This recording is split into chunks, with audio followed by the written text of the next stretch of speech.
Good morning, everybody. It's great to be here with you today. Today's a fun day. Today we're going to be checking out the Dungeon and Fighter OST, selections from, not the whole thing, obviously. And I'm really looking forward to it. I've heard some music from Dungeon and Fighter. It's extremely good.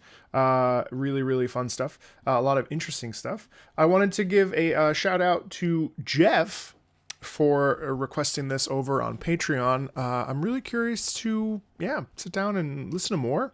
Of course, there will be a Hollow Knight stream later today, but I'm really kind of like low-key excited to check this out. So, hope you're doing well. Without further ado, we'll just kind of dive in and get started. Hold on one second.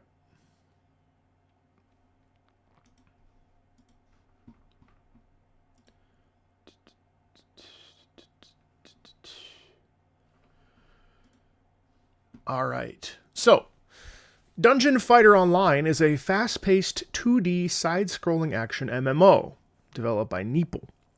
The gameplay consists of beat-em-up style combat reminiscent of arcade games mixed with RPG elements like choosing different characters, classes to level up, and dungeon crawling. The game is known for its pixel art style and highly detailed character portraits. Also one of the highest grossing games in the East, particularly in Asia. There's a small but dedicated following in the West going 10 years strong. The songs are all composed by Neeple's in-house team, and many songs have rock, jazz, electronic, and orchestral influences.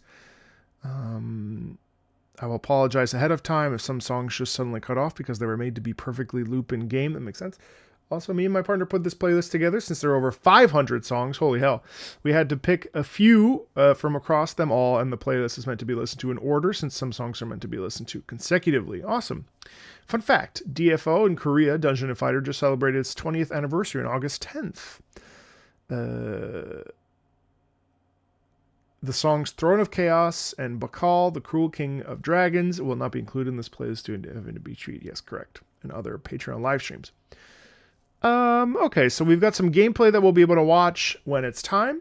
And then here is the full playlist for me to dive into. And thank you so much for, taking the time to help me facilitate this. So we're just going to dive in. So number one is Character Select. This music is from the music from this selection. I have heard of Epic the Musical. The music from this section is from the early days of the game's life, and this DFO's main theme 2022 rendition. This plays when you log into the game. All right, sweet. Let's check it out.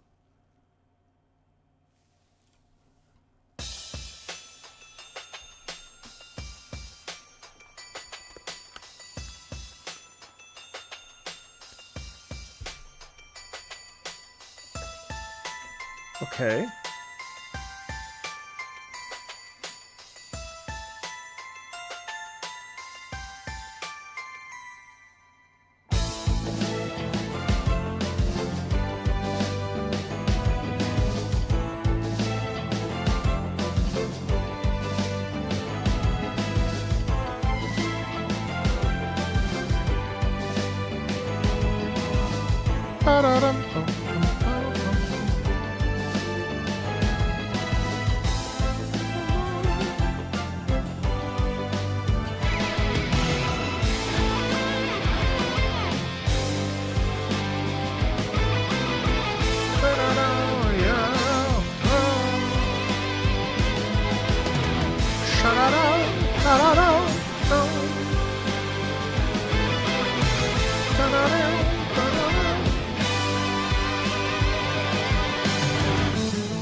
Thank you, Kremen.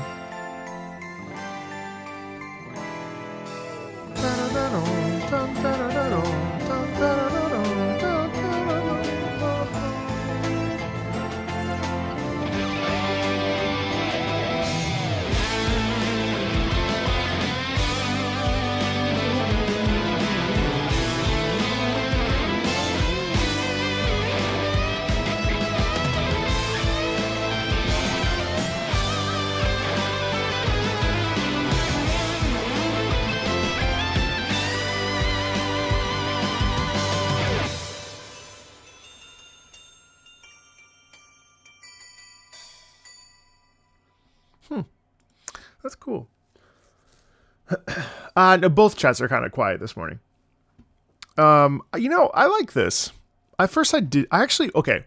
I like it. I think it's interesting. I don't think it necessarily goes anywhere, but I think it does give us definitely like this feeling of like, when you select a character, there's this feeling of, sort of like, taking action and getting started. I think what's really cool is a lot of the doubling in there. That makes it really interesting to listen to.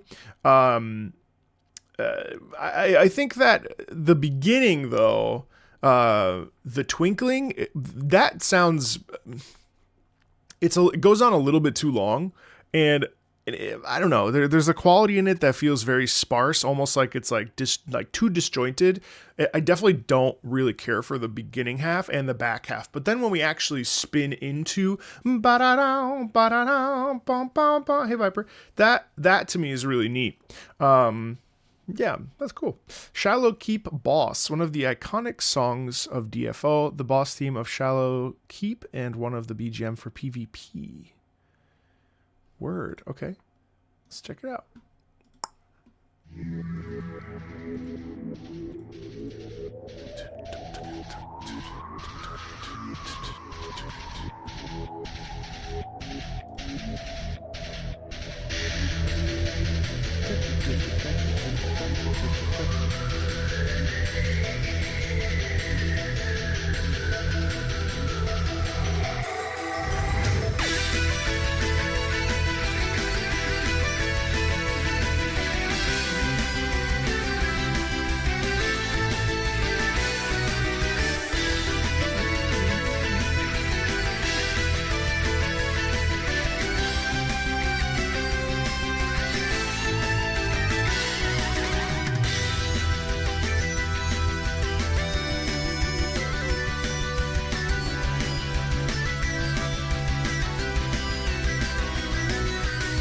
Yeah, me too.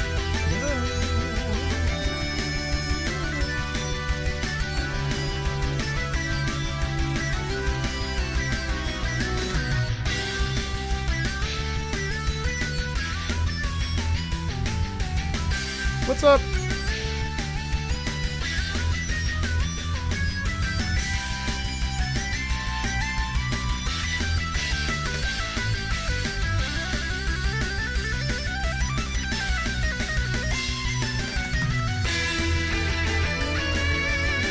Hey, Maurice.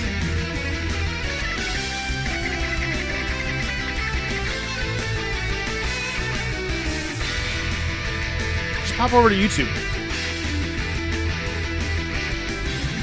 7 in a row is a lot. Should maybe adjust that.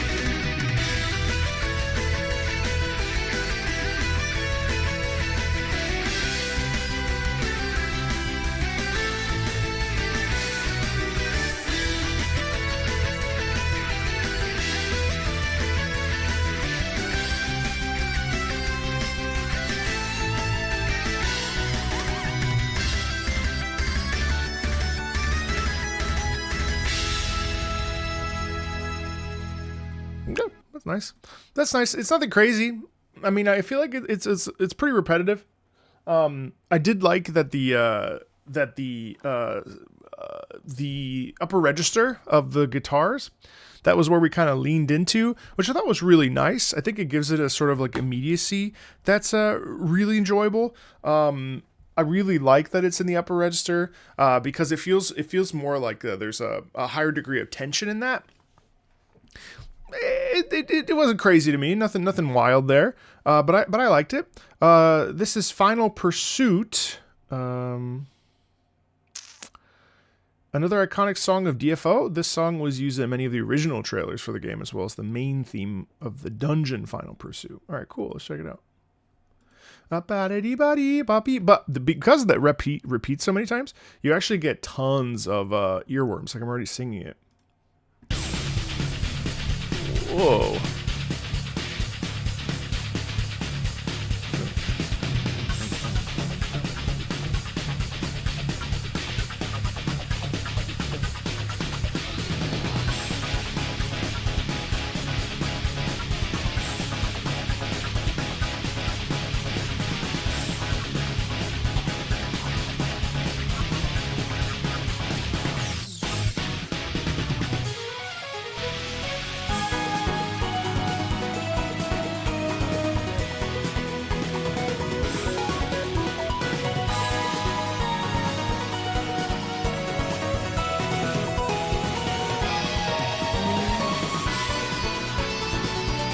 voice shift.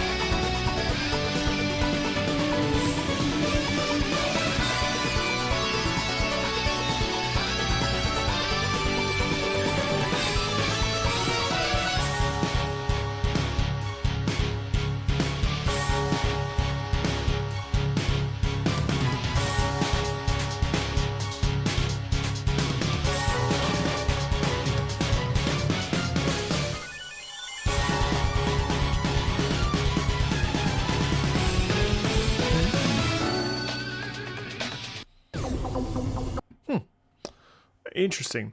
I like this piece. I thought this piece was nice because it had a lot of immediacy to it. So, and by immediacy, what I mean is that the entire thing felt like, okay, it's almost time. We got to get going. And part of that is, I think, because it's that main theme for the dungeon Final Pursuit.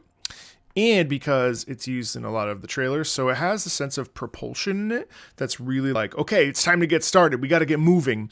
The middle section was wonderful. I really liked the middle section. Again, I'm finding it interesting because the beginnings of these pieces, I'm not necessarily caring for them, but then as they're weaving into the middles are actually where I'm starting to lean into them and enjoy them, which is really nice. What's up, Graziati? How are you? All right, let's go Dragonoid Nest. The first dungeon of Sky Tower. A couple years ago, a mystical tower suddenly appeared near the Belmire Port City west coast. Legends tell that it is a relic from the Elven Age that disappeared a millennium ago, said to be a gateway to another world known as Empyrean. Okay.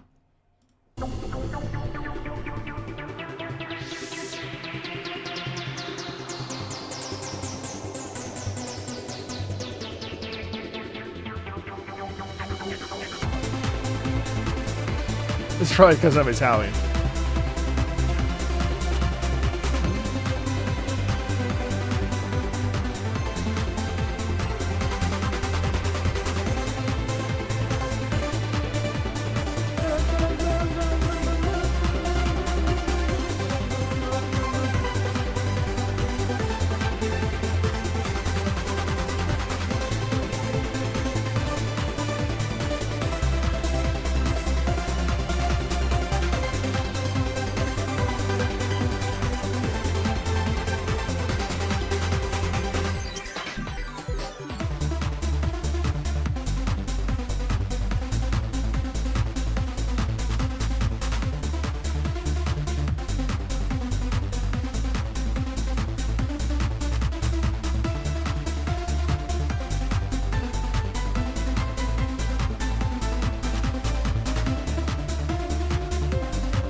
Okay.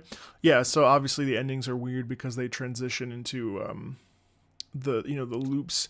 I don't know. I think that piece was fine. It didn't necessarily. It wasn't anything crazy. Again, I don't know that I like that style per se, but I did really enjoy the piano section in the back half of that. I thought that was really nice.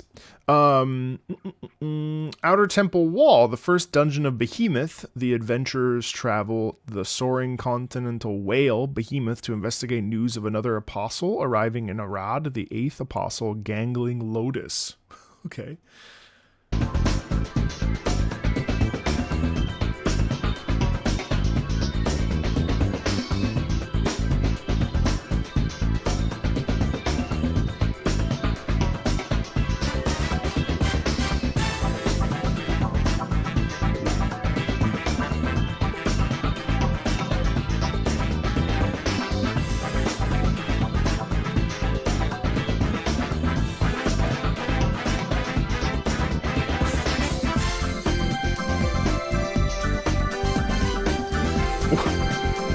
Alright, so there's flying music.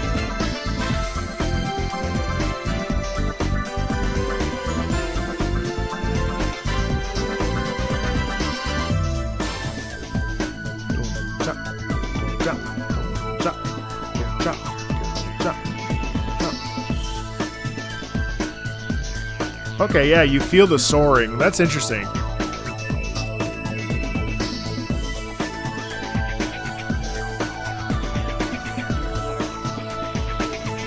Jump, jump, jump, jump, jump, jump, jump.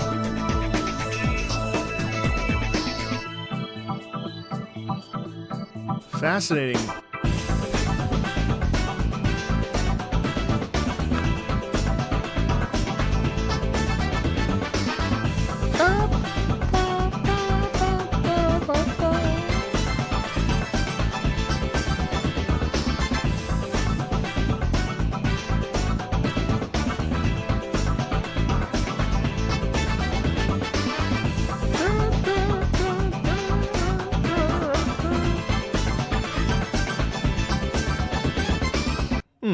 Yeah, I mean, you really hear like that piece has this real like feeling of relaxation in it, actually, which is interesting. Like the momentum is certainly different from everything we've heard before, and the feeling there is of flight and of obviously, because that's also the description. But like, there's something about like moving through the air that I feel like that really lines up with that's nice.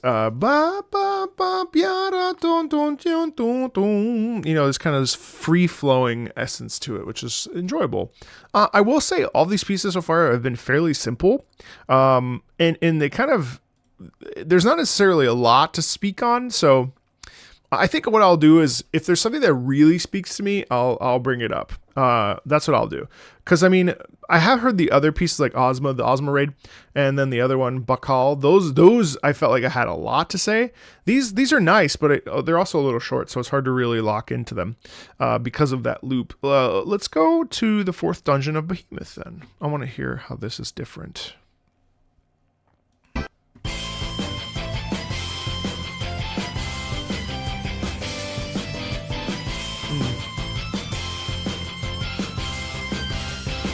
Hey, Yopo, what's up? Not tomorrow. Hollow Knight's taking over my life. Heavy arcade influence, yeah, you can hear that.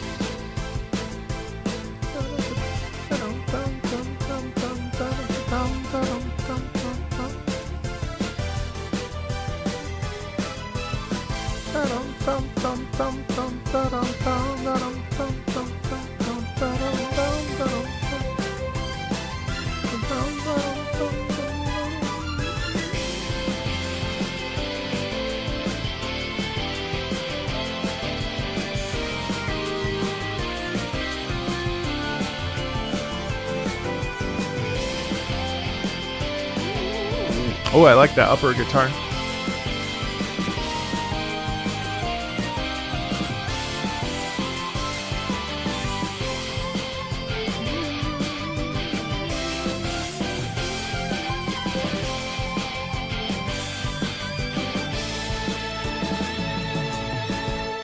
That actually was that was my favorite one so far, and I think that was my favorite one so far because it has the buoyancy in it is so nice.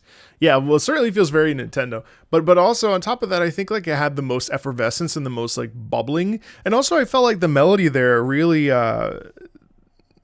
was really fun. And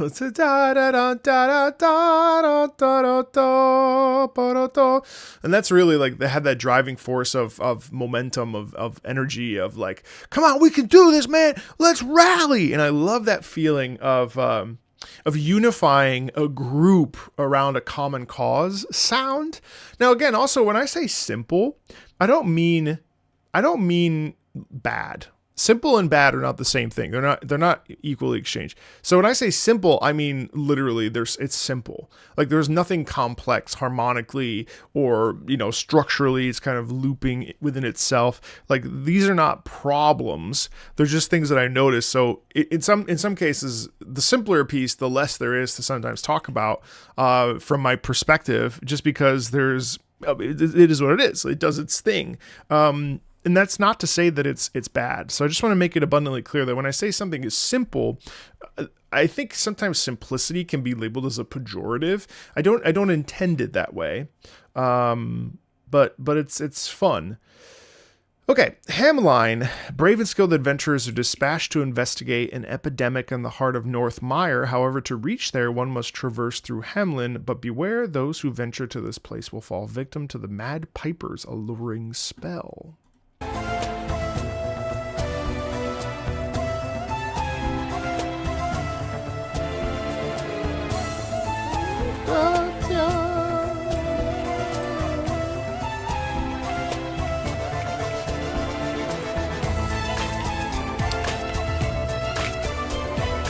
I like a little clap on it.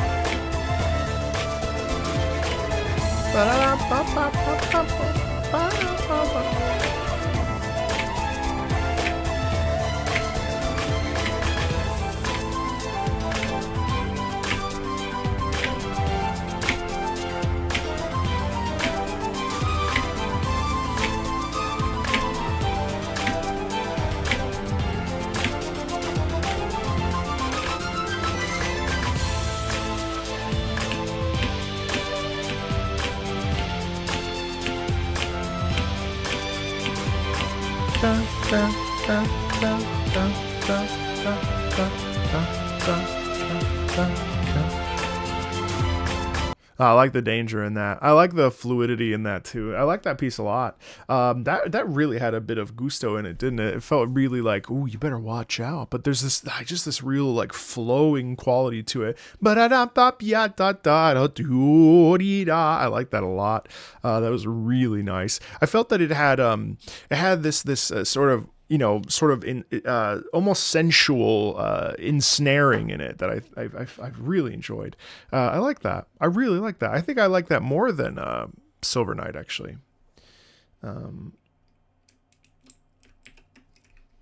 I have not listened to the Skull Monkeys OST. Mirkwood. One of the first dungeons you enter when starting a new character in DFO. Okay.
You know, the descent down that we get there, that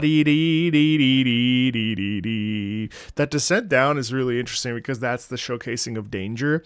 I also like, I mean, the pulsation and the rhythm was really satisfying. It also, you know, dungeon and fighter, when you think of fighting, that's the kind of the sound that kind of comes across to me, which is really, I think that's really fun. I like how, the momentum of that piece was really satisfying to listen to. Again, very simple, very repetitive, very straightforward, but just very pleasant to listen to. It's inoffensive, which again, not a negative. This is new. They released a new content that brought back the Map Piper and his dungeon theme, his Mad Piper and his dungeon theme got a remix. Oh, okay, this is exciting. I like that track. Oh yeah, look at that. That's nice. Way more tension in this piece. Ooh, this is nice. Nice and slow, too.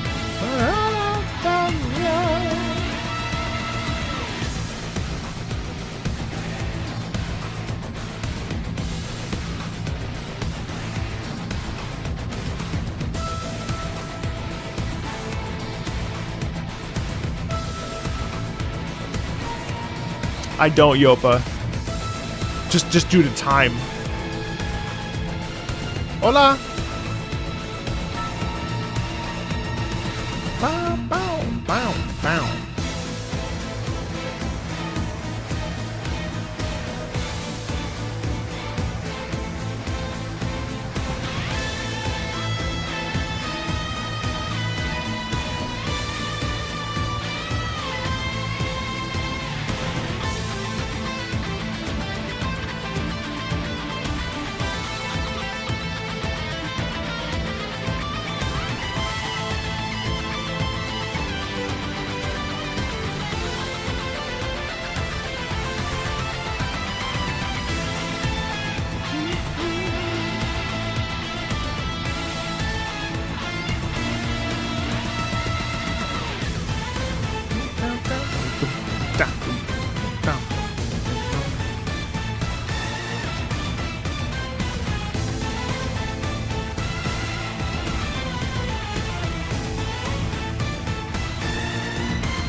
I like that. I like that it was a variation and expansion upon the original. Now, whether or not you like that one or not, I mean, it's certainly a totally different approach, but it feels much more menacing and much more dangerous, which I thought was really fun. Obviously, with the instrumentation shifts from the electric guitars to, you know, there's obviously less emphasis on the piping aspect of the Mad Piper. I thought it was cool to hear a differentiation of it. Hall of Subconsciousness, Denial, Suppression. Okay, let's check it. Oh, no, I'm sorry. What? Ophelia Post Old Second Impact. The second rendition of the town Ophelia Post following the Second Impact update. It's a military outpost located at the southern border of Belmire, near the foot of Mount Ophelia, the entryway to the Kingdom of the Dark Elves. You hear that Dark Elf sound right there?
It was interesting how broad that was. I was expecting it to stay like a little bit more intimate, but instead it actually like continued to grow in its sort of size and its the musical stature of it.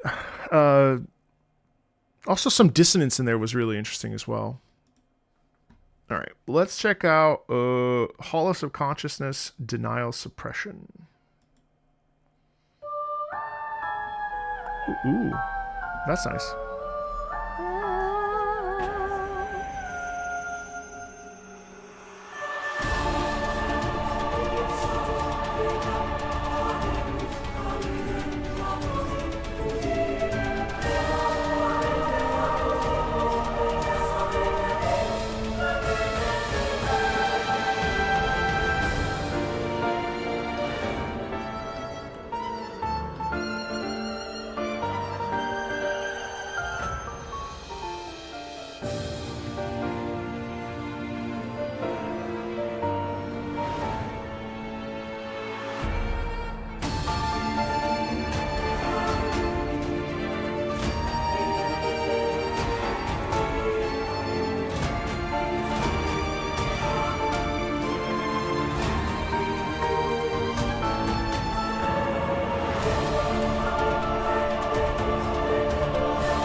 Ooh, that's a real voice. You can hear the little bit of the waver in it. Oh, that's nice.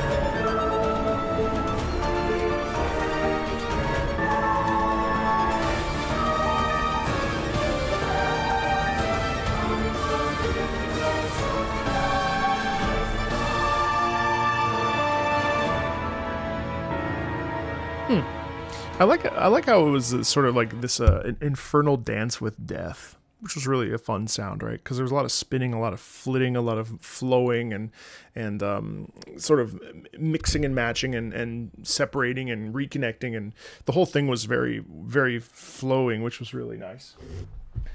What am I doing? It's irritating. What does that mean? I am listening to Dungeon and Fighter.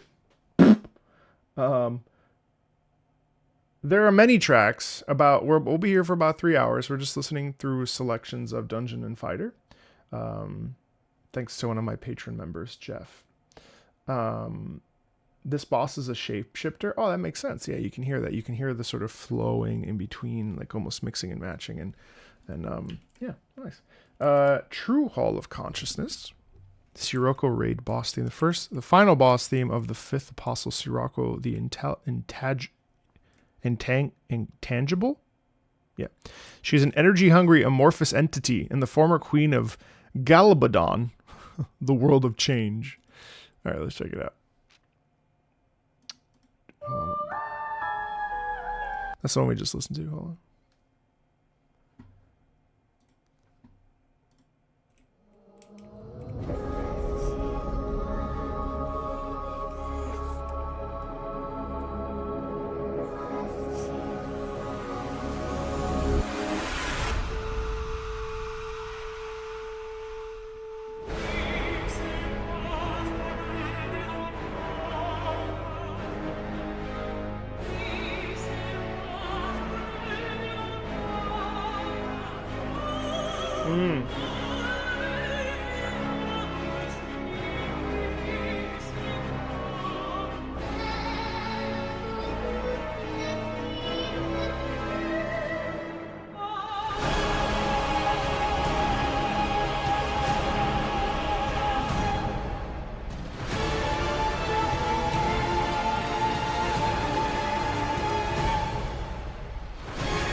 Wow. Ooh.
Yeah, that's terrific. That's terrific. That's really really terrific. I felt like that was probably the most fleshed out of all the other ones we've listened to.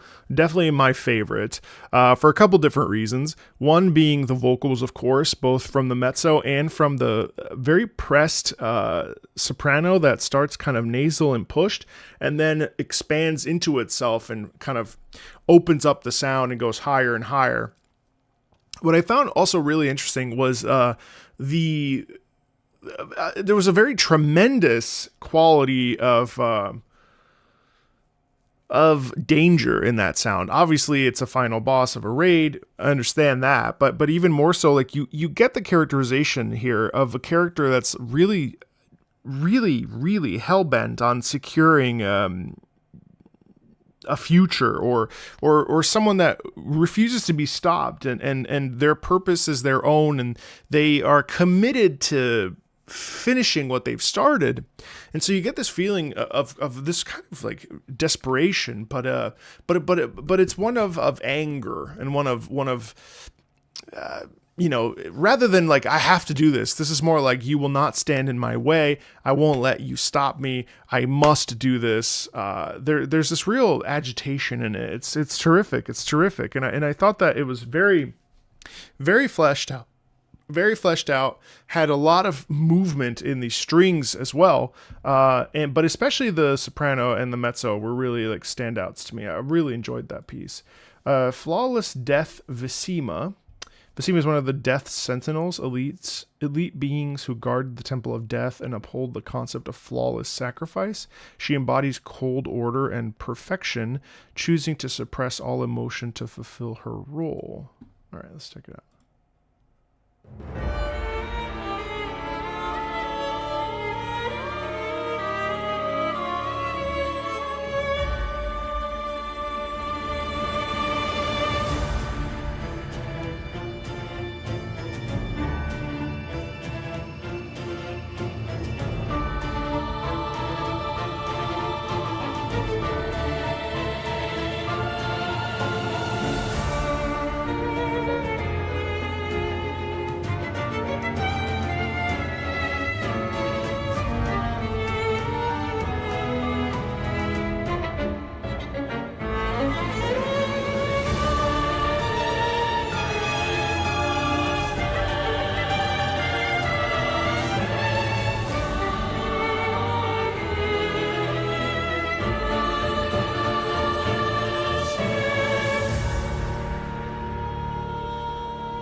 And here's another example of a dance that's really dangerous and totally like just a monumentally dangerous character. The staccato there really shows the sense of strength, and it's almost like this dancing or bobbing quality with the character that I find really enjoyable. Obviously, then we have that space where the soprano comes in, the soprano representing the character, but there's this real essence in this of just absolute like danger and twistedness that I really like. While being elegant, and that's the key thing there, is the elegance at play.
Oh wow, the church bell in the back. I really like this piece. I also really like the piano really working its magic back there. I find that the piece is actually like very sad. There's a real brokenness in the sound. There's a real like sense of, in this case, there's this resigned desperation, almost like an exhaustion from fighting that you get with that piano in the background. But then especially with the cello, it's such a languid instrument. It's very satisfying to listen to.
Yeah, I really like that piece. That piece was magnificent. Both beginning and second verse, second phase. Lovely.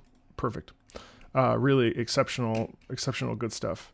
Fortress of Nemesis, a 2-part song for the dungeon fortress of Nemesis.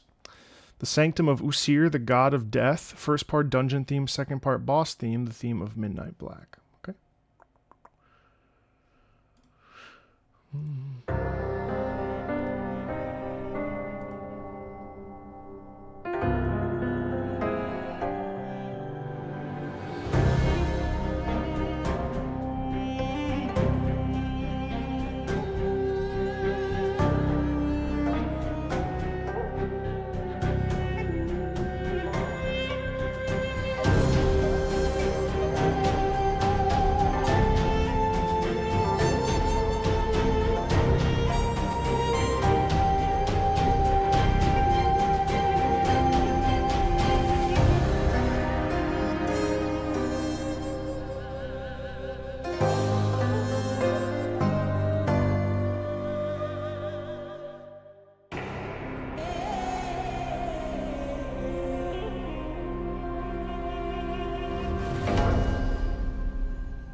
Sick.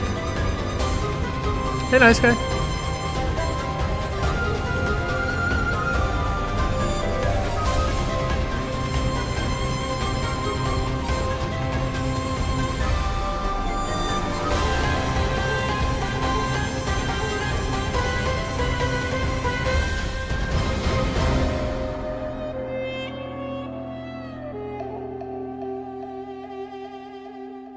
What a wonderful fusion of instruments that we don't typically hear with orchestra,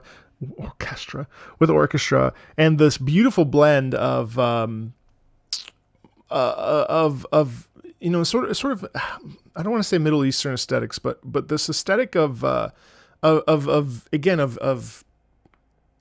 dance, of a feeling of sliding, of a feeling of elegance, but then also there's this like real sound quality in there of danger, especially with again just the way that we're moving. I mean, it's a really interesting and fun piece to listen to, isn't it? It's really nice.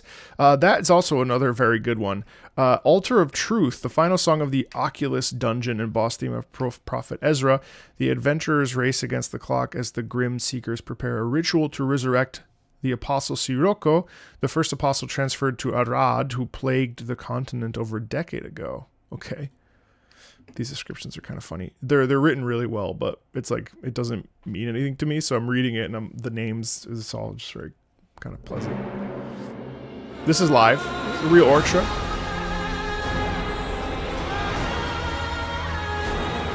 Yeah.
Wow.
I mean, it's terrific. What is there to say?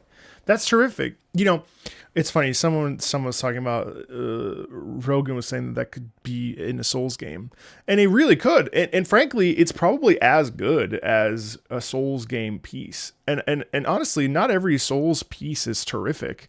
You know, I know that we're in a habit of saying, well, like FromSoft, every piece of music that FromSoft makes is great.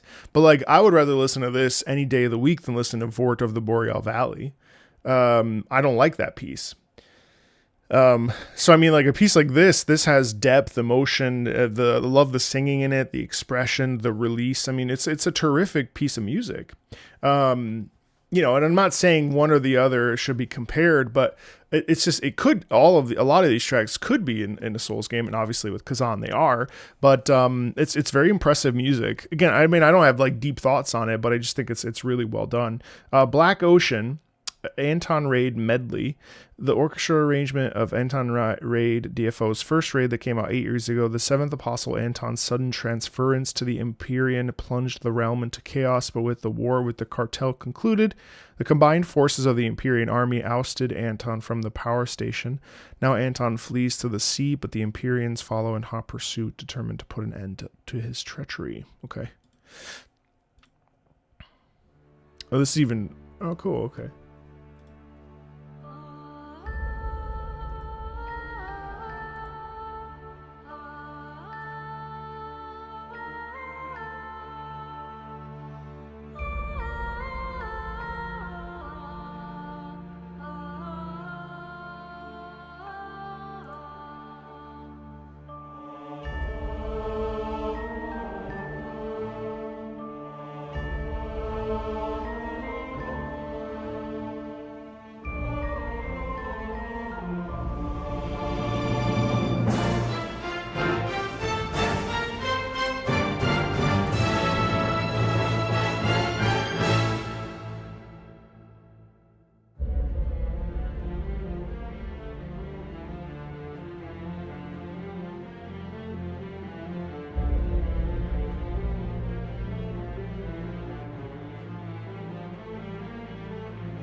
That's such good music.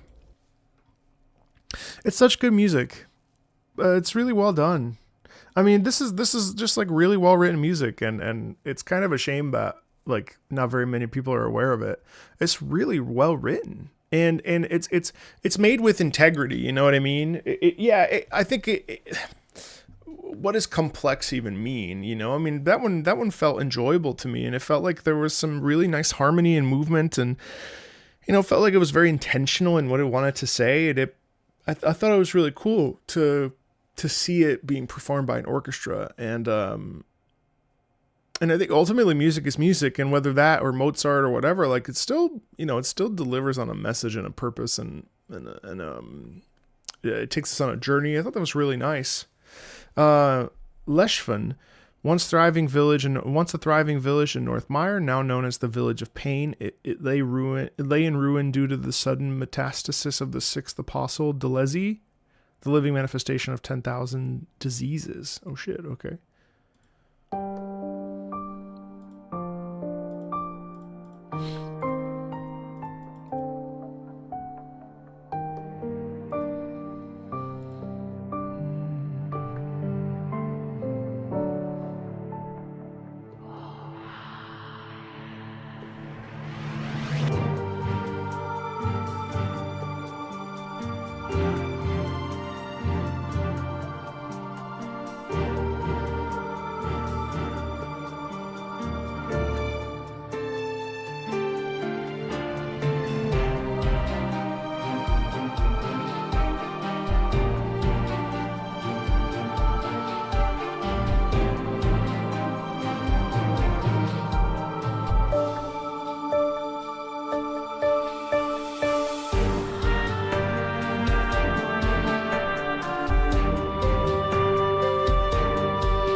I thought that was really elegant. That was pretty.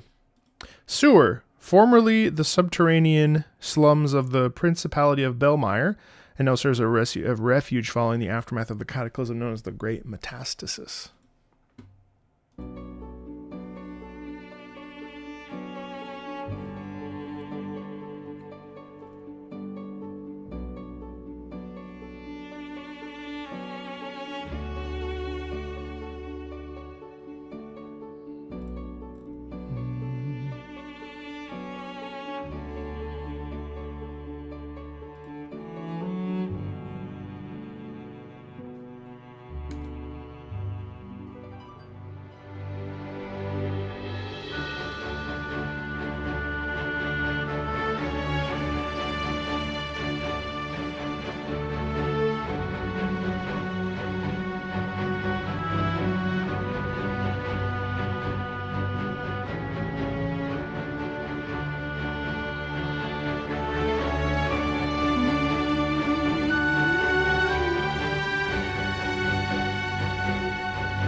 Lovely. Wow. That's so beautiful. Yeah, lovely cello there. I felt that it was really like a gentle piece, really like a heartwarming piece, even really beautiful, really beautiful. Syria Gate, the theme of Syria's Room 2022 version. Syria is your companion you meet early on in the game, who also houses your character. Hi, Syrimer. It's good to see you. Oh, how lovely.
What a lovely little piece. Holy hell. Loved how gentle it was. Loved the piano. Loved the guitar in there. Loved everything about it. That piece was, yeah, someone said anime. Very anime. Not a negative.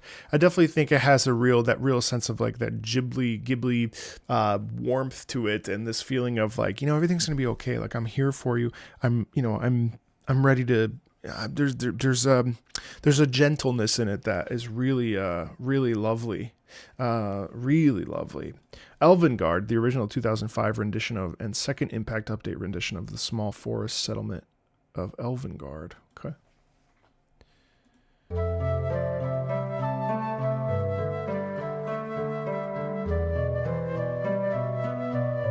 Ah.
I like how, again, that was very peaceful, much like the previous Syria Gate. It's interesting how peaceful that is, and how like very it has that like sort of calm, natural quality over top of it that is really, really pleasant. Hendenmeyer Old, the original 2005 rendition of Hendenmeyer, the capital city of the Principality of Belmeyer, the nation of magic. Hendenmeyer functions as one of the central town hubs in the world of Arad. Okay.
That was fine. I liked that.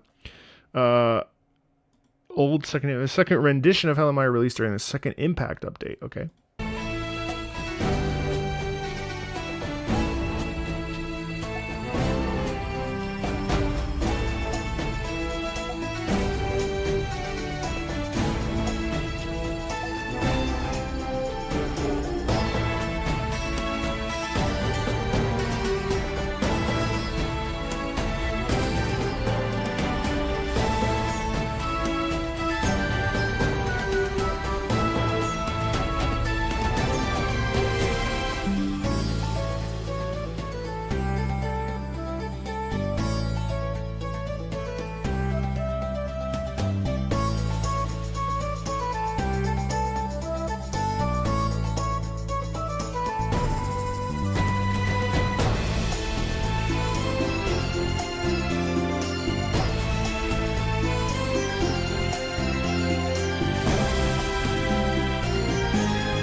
You know, what was interesting about that piece, so it's slightly different, but what I really liked about that piece was the moving bass line underneath. The bass itself was really interesting.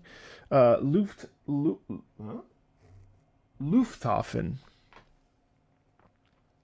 the major port city of the capital island that connects the entirety of Empyrean through the sea train known as the Oceanic Express. Okay. Quite the genre blend here. It's very interesting.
Yeah, that's nice.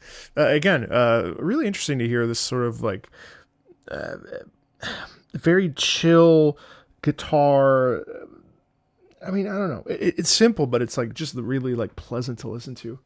Runaway Westbound, the Oceanic Express gets hijacked by the Iron Scale Pirates. The adventurers must fight their way to the front to reclaim the what? The train?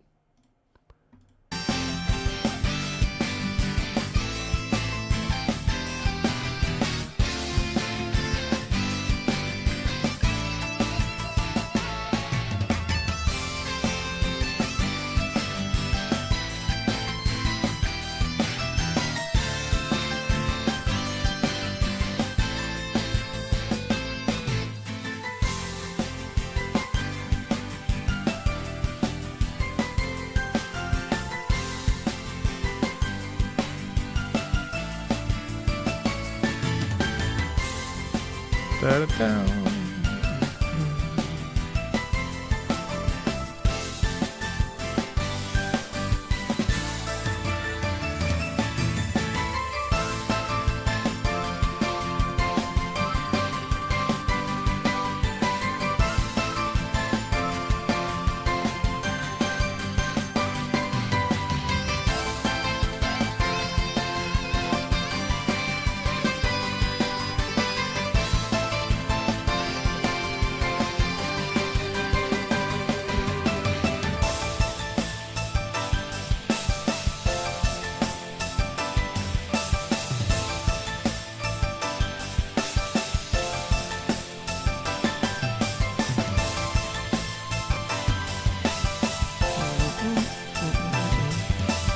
Da-da-da-dee, da-da-dee-da.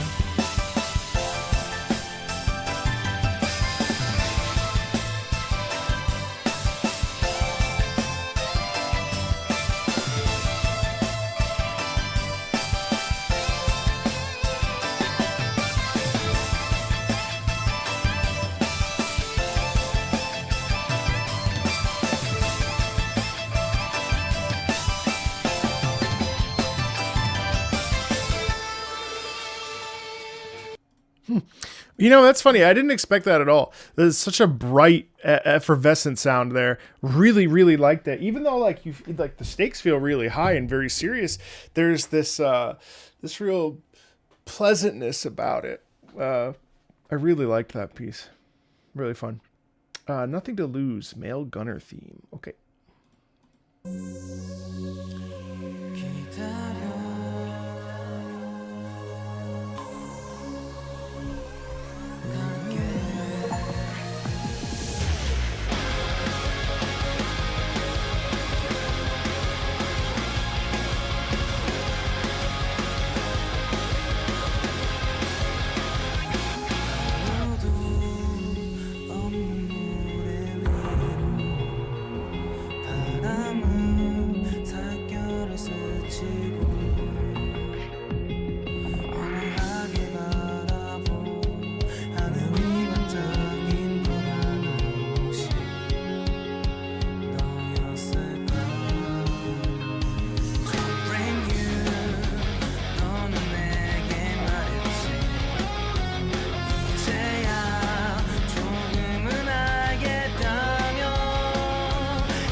순간을 살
I mean, just like holy OST anime opening, right? It's fine. It's nice. To me, it seems like Gunner is a character that's really like energetic, wants to be successful. You know, life is there's this feeling of like coming at life head first and being like, you know what, like whatever happens. I'm here to play. I'm here to work, and I'm not too stressed out. The singing is very relaxed, and so there's this quality in it of like whatever, you know what I mean. There's a real like dial back energy in it, which I'm kind of surprised by, but yeah, it was fun.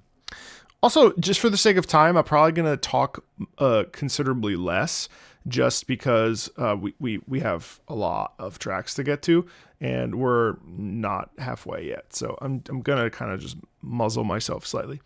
The first dungeon of Mount Thundermine. After departing Storm Pass, the adventurers traverse through the icy ridges to reach Mount Charmak, the residence of the icy dragon Skasa.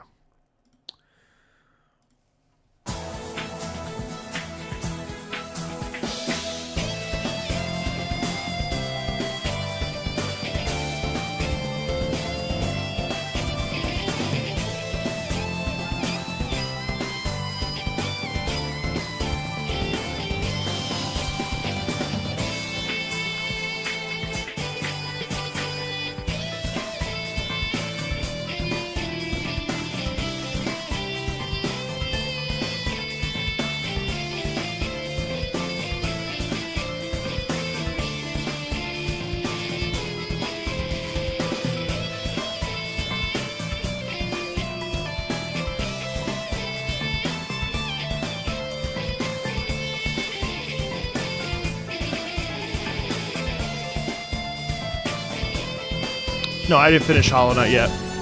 I'll play it. I'm playing it later today.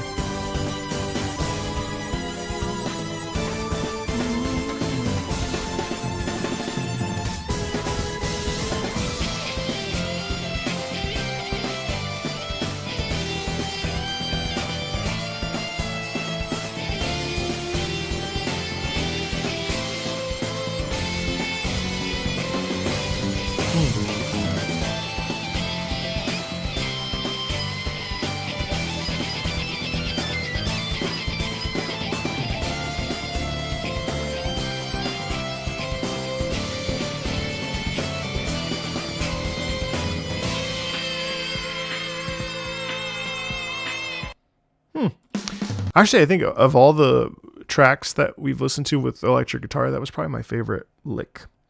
This marks the middle point of DFO's life around 5 years ago. Due to the invasion of deformed avian creatures and pandemonium, the adventurers traveled to Tabors to locate the source of the phenomenon. Atop the giant bird's Slenikin, we scour the skies for Arketo, Frexus, and his master, Praelsis, the one responsible for turning Tabors into a fallen paradise.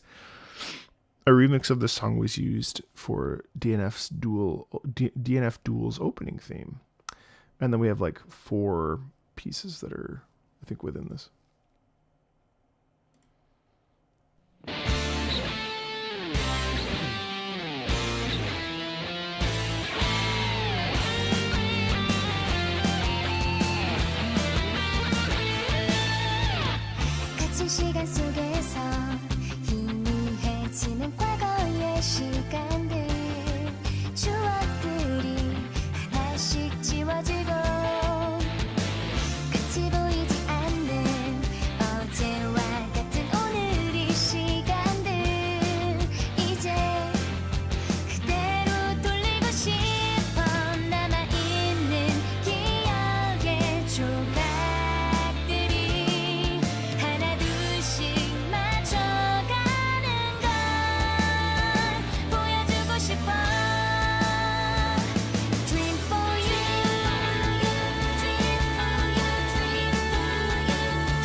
Oh, I skipped time. I was about to say, this doesn't sound like it's accurate. Ah, this is the Knights theme. Oh, that makes so much more sense.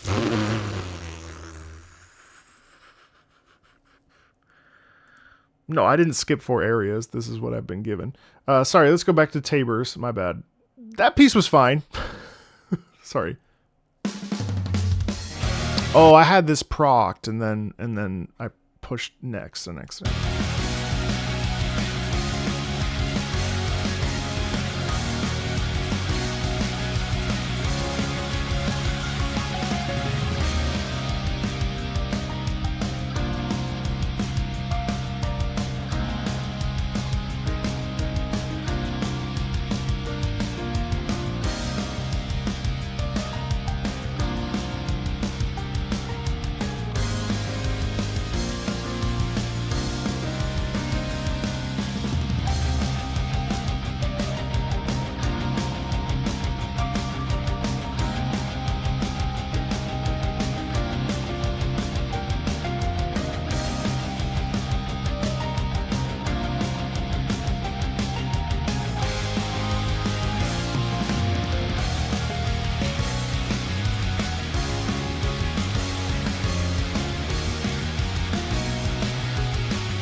Hey dude, what's up?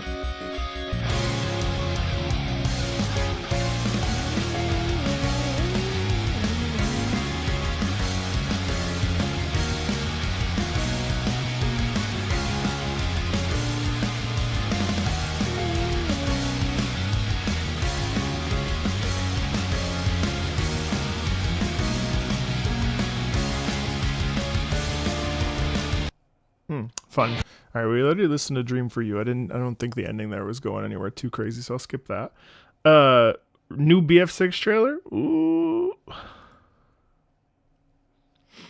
right, this is Ice Palace. Okay, so these are the ice themes: Ice Palace Boss, Moonlit Bar.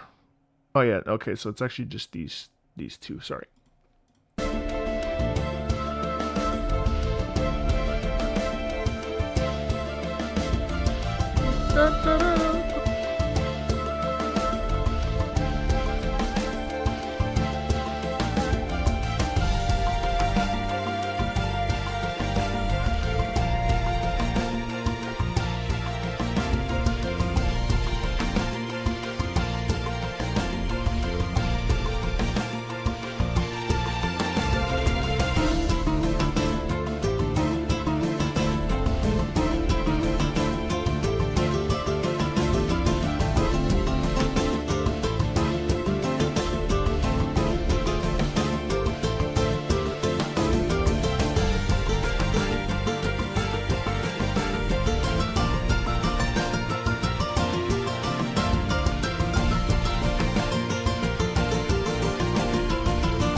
Damn, sometimes I can't even get into the flow of these tracks because they go so fast. All right, Moonlit Bar, PvP Theme 1, Final Pursuit, PvP Theme 2. Full version name is called Chasing the Moonlight, functions as one of the BGMs for PvP. Full version's name is called Low Altitude Fight, functions as one of the BGMs for PvP. Okay.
I like the previous one more.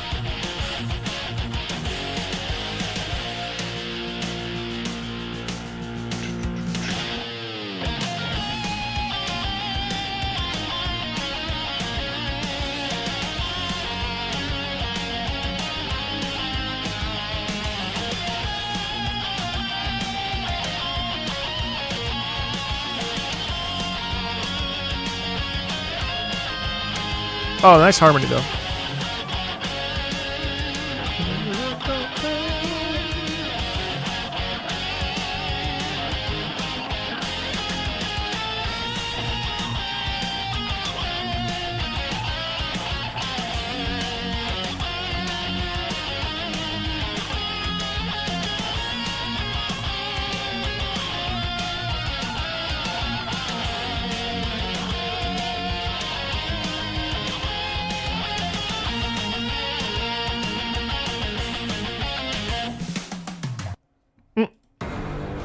Yeah, that was okay. I wasn't crazy about that. I much preferred the previous version, by and large. Chaos Gate, Prey, Isis Phase 1, the final theme of Black Purgatory, and the boss theme of the Night of Terror Astaroth.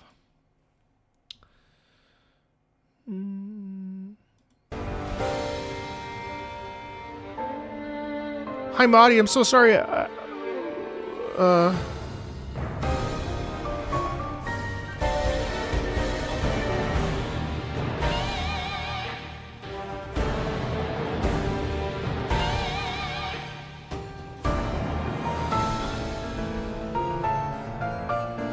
I love the harpsichord. Wow, yeah.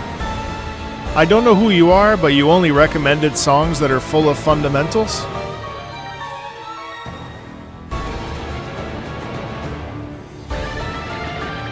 Is that a good thing? I don't know. Hopefully. Oh wow, listen to this waltz. That's interesting.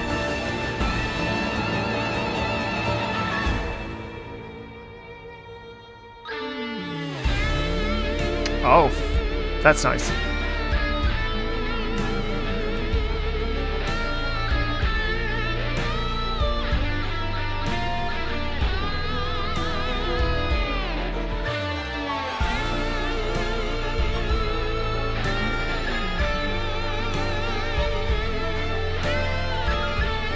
I love the piano back there. That's actually really nice. It's a slight disturbed waltz. I love the piano and the harpsichord though. Absolutely.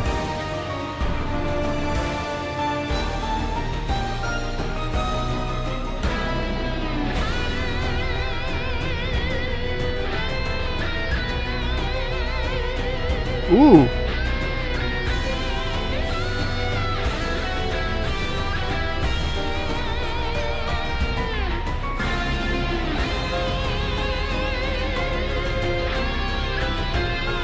Ba-da-da-yo.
Wow. Yeah, I love that. That was terrific. That was terrific.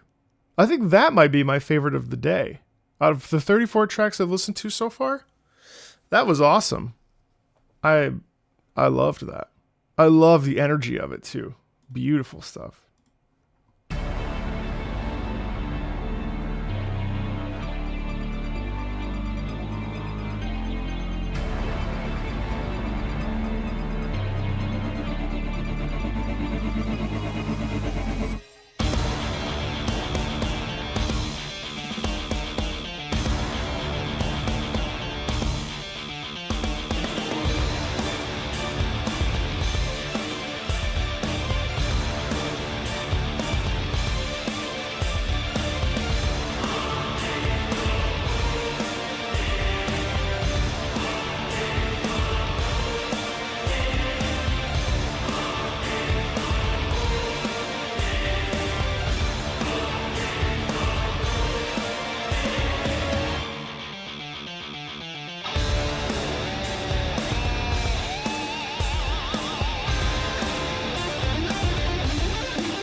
Yeah, that was really fun. Oh, that's really fun. I enjoyed the electric guitar in that, and I also really enjoyed the chorus. Fun. All right, this is the Skynest Paralysis raid boss theme. The theme of Paralysis, the Harbinger of Darkness who stands at the edge of light, the once proud guardian of death and Nightfall of Tabors. He arrived in Pandemonium to enact his vengeance on his twin persona, the third apostle Isis Prey, for upsetting the balance of their homeworld and for sealing him away countless years ago. All right, I'll probably stop a few times here, probably 2 times.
Okay. All right, let me stop there one time and say what I really, really like about this particular theme is the sense of scale, and I really like the stature of this character. Now, when we hear the chorus behave like this, what we end up getting is posture. We get really, really tall posture. We get this sense of strength, this sense of like really from the belly of like unbridled power and confidence, right? Then the piano comes in. And when the piano comes in, that's where we get actually elegance. We get a sense of obviously dark nobility, but we get a sense of nobility and a sense of flowing through movement. You know, we get this real quality of welcome to my world, welcome to my throne, welcome to my domain, welcome to my place of power. And so the piano is quite elegant, though, even though it's cascading through its range and through its registers, and it invites this feeling of almost like a dance.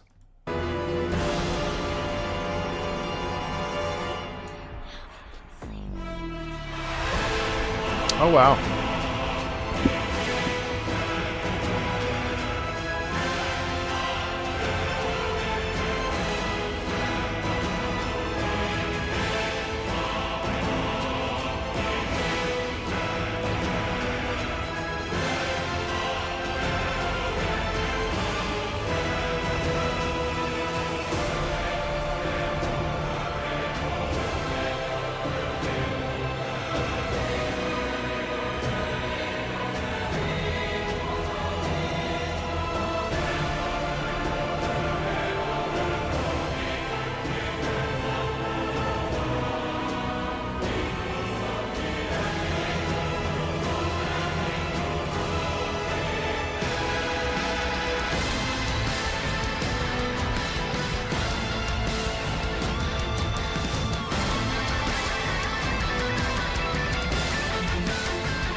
Really exceptional track there. I loved how big and voracious it was, especially in the back half. We get this real strong choral presence, which, you know, I think really ushers in the desperation and the need to fight this being and to you know, win this fight. This is really an all or nothing sort of experience, and we must move through you know, this battle by navigating you know, this conflict.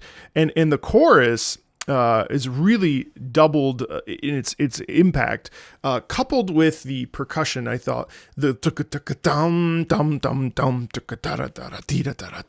percussion really helps propel that, and the chorus being really jagged and sharp, I think also really sends home this idea of danger. All right, so Bakal Base Camp. The next batch of songs are from the Machine Revolution Bakal raid. It is my favorite section of the game. From a lore and musical standpoint, time to commence a plan to take back the old capital that Bakal had seized from the Empyreans.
Oh, I like the sharpness there.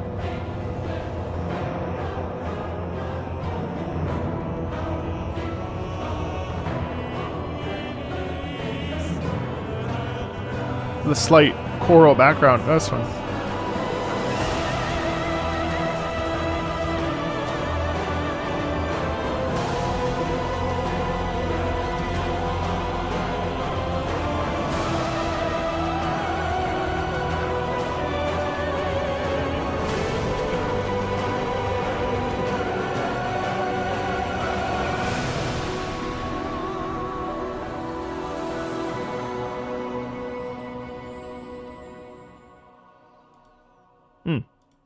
Enjoyed that.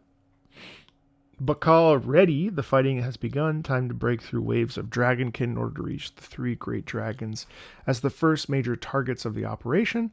Also, this and the limited area song all play a Bakal motif at some point. All right, cool.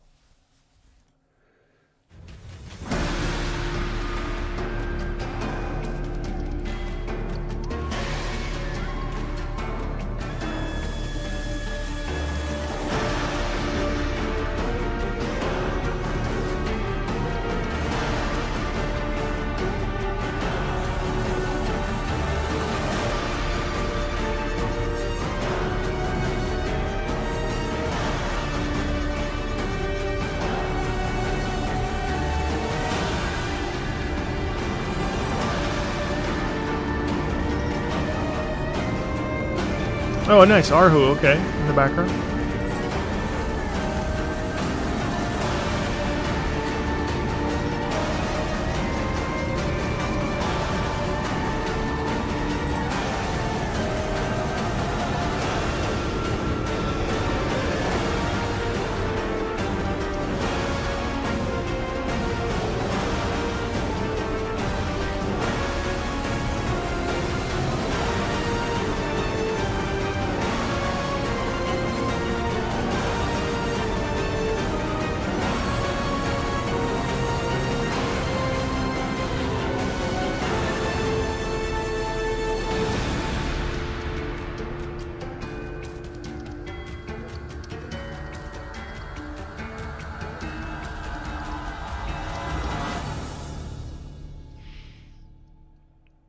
This was interesting because it felt very like it had a ton of momentum in it.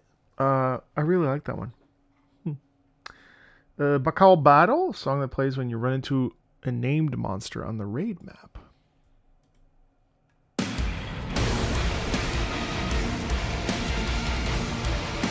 Wow, heavy.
I love that.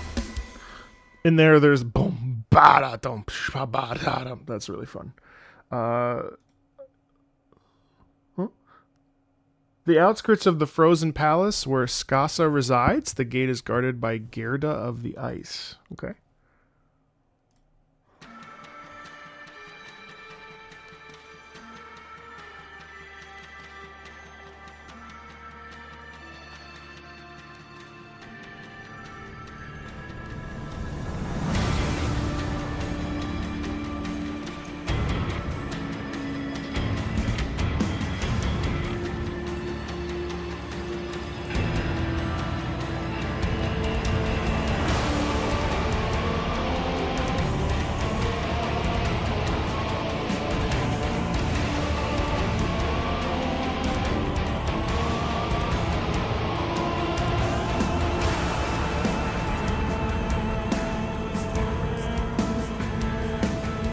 Like the chorus. It's very the Gregarian thing mixed with the drums and stuff is exciting. But twisted.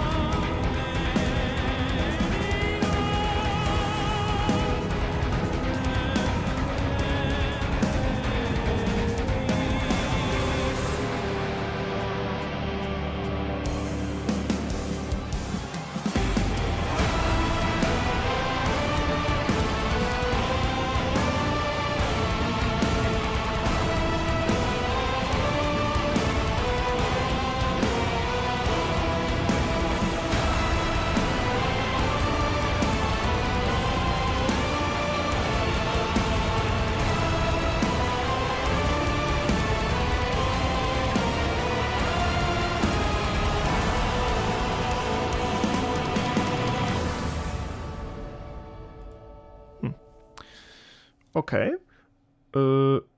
Death Dragon. The outskirts of the Soul Palace where Spirazzi resides. The gate is guarded by nine-tailed Blona. I love these names.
So twisted.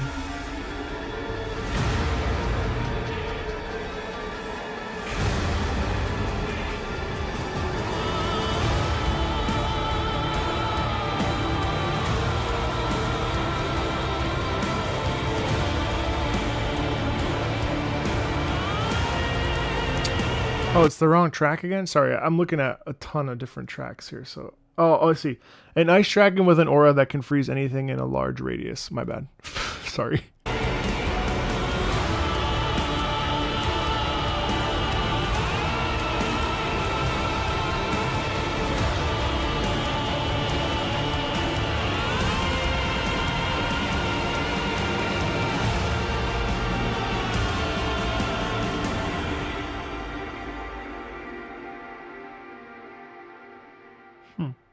I really love the vocal there.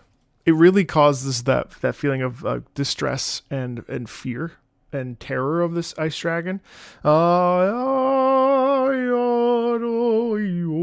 Really, really intense. All right, sorry. So that was the death. No, that was the ice dragon ska. So this is why I got confused, because the next one is limited area death dragon, which is the outskirts of the Soul Palace where Spirazzi resides. A normal mistake.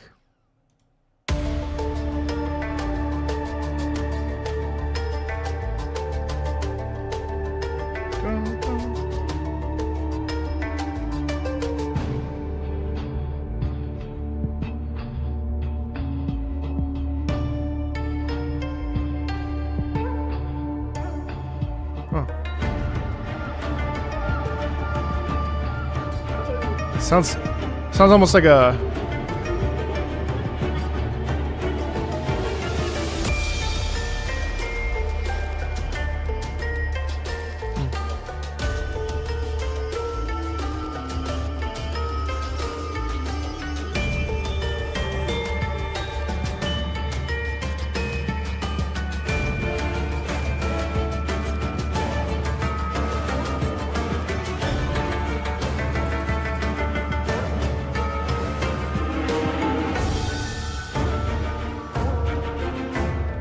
ooh, dum dum dum dum dum dum. That's really cool.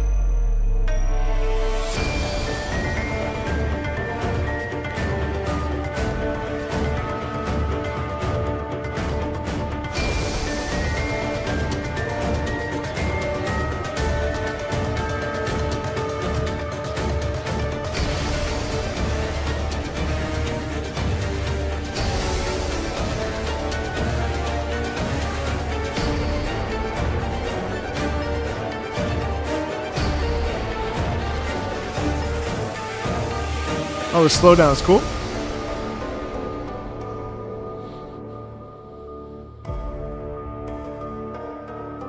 I like the danger in this track. Bum bum bum bum bum bum bum bum. You know, Death Dragon Spirazzi. The poison that it emits will kill you quickly if your will is too weak to handle it.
Ooh.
Okay, wait.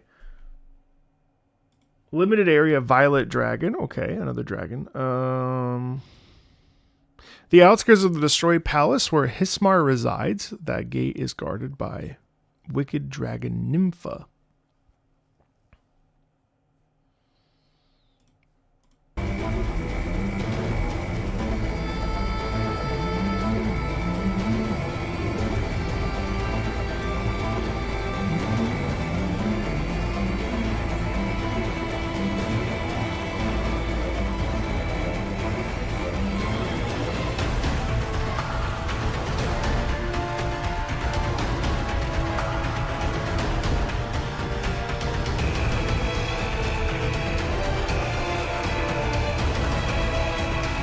Feels like Radon.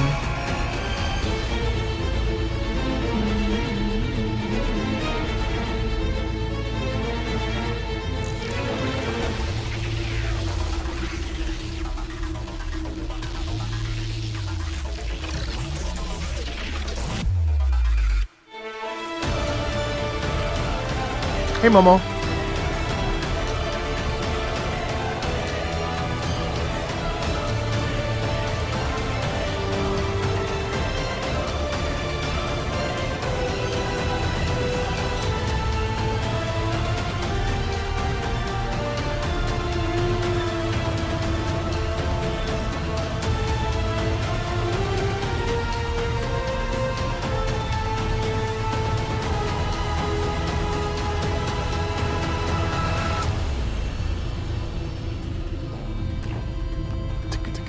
This little like pulsation in the background is so interesting.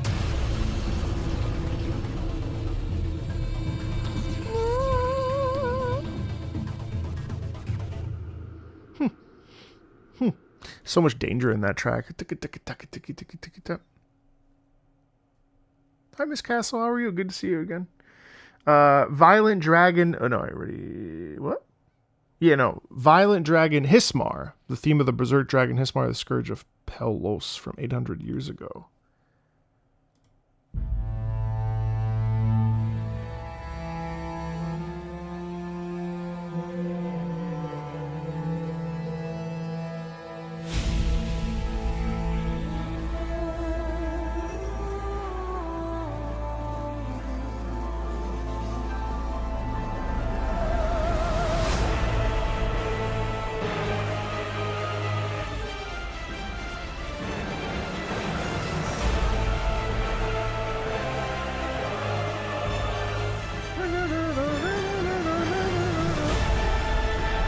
Size here is huge.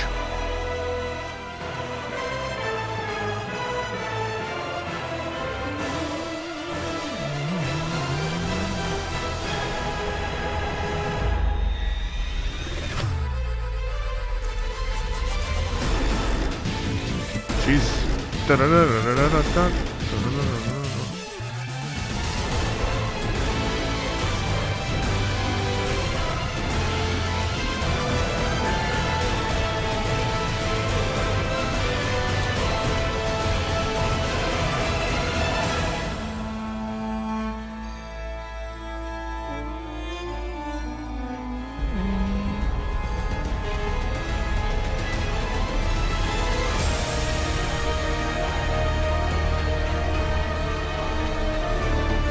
Wow.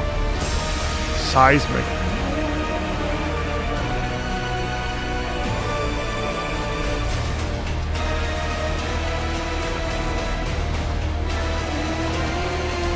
Oh, going up in the steps? Really, really serious.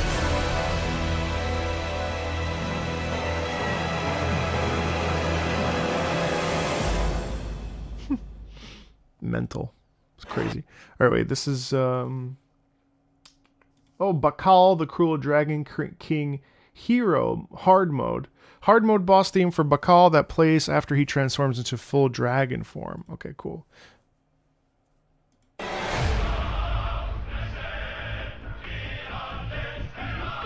The muted voices is cool. It's actually, it makes it scarier, doesn't it?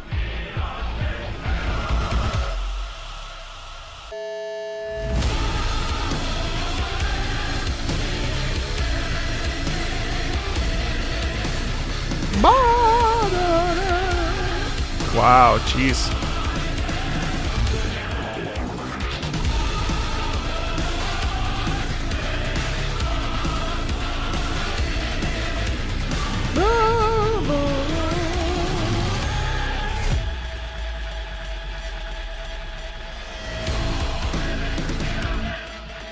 Wow.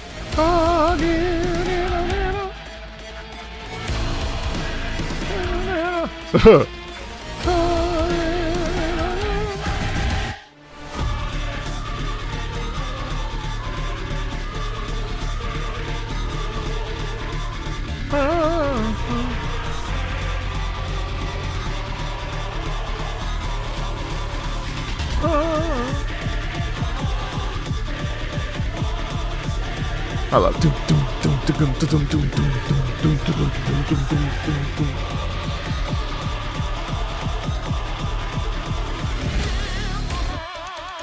the muting is so a really interesting touch.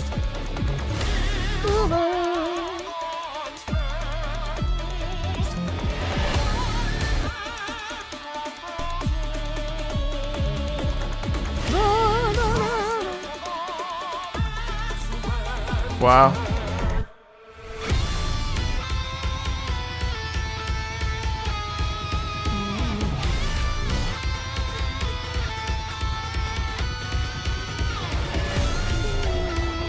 Love the upper register guitar there.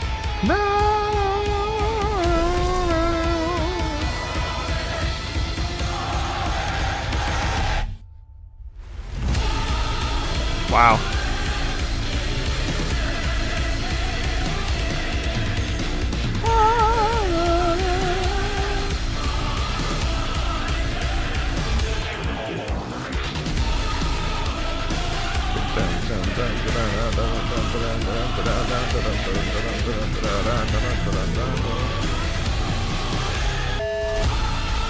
The dial tone, nice touch.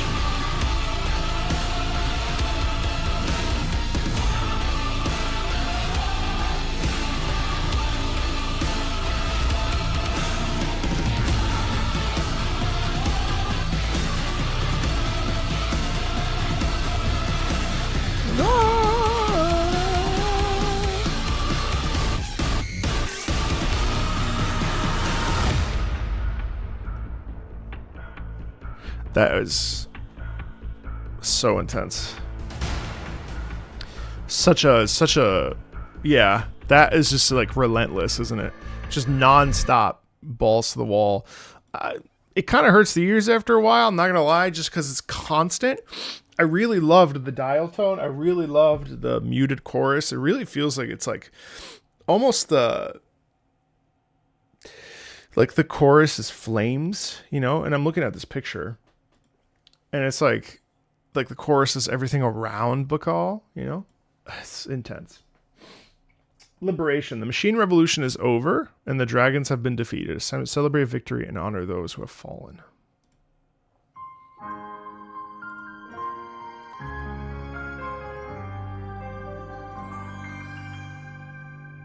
달이 비추는 그 자리에 그림자 되어 날아가는 별들도 노래하네. 시린 계절이 지나 봄에 꽃 피듯이 희망의 종소리를 울려줘. 우리가 받은 세상을 기억해. 우리가 만들 세상을 That's beautiful.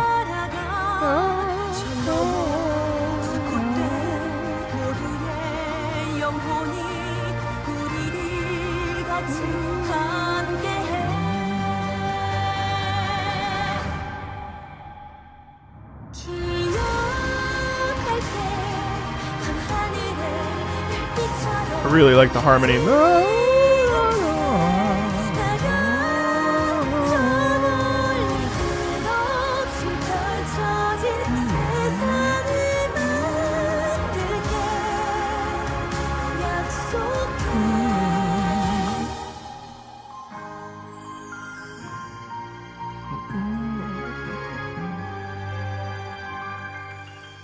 꽃이 피고 없이 그 자리 빠빠빠 빠빠빠 나눠가는 새들도 노래하네 꽃이 피듯이 진실의 날개를 펴고 따스한 바람 타고 나는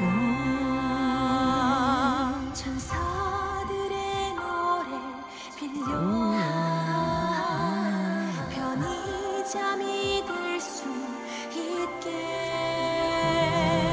저 너머 그때 모두의 영혼이 우리들 같이 함께해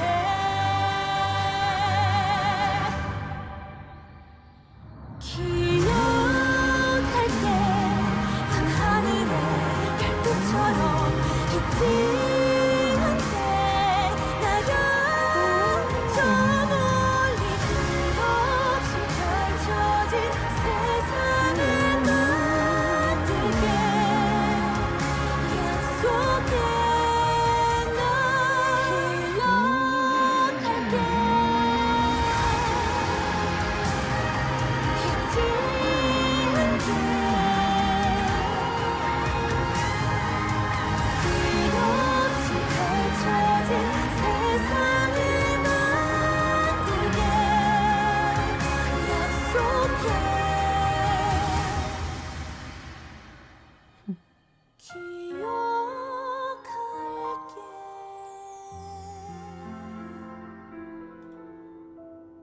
I thought that was beautiful. What a nice change of pace too from some of these really like sort of ear tiring pieces. Like that was just beautiful, beautiful melody, beautiful function. Just a really well-rounded, nice piece.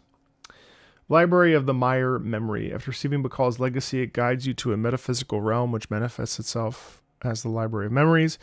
Created by the legendary Archmage Meyer, the library houses memory books, each representing a world Meyer visited.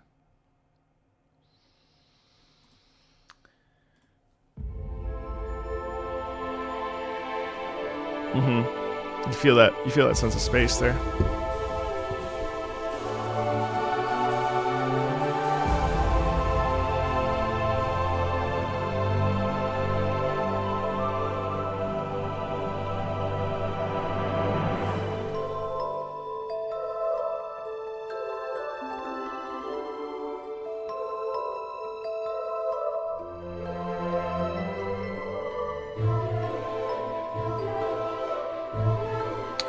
The child choir thing is really such a nice touch.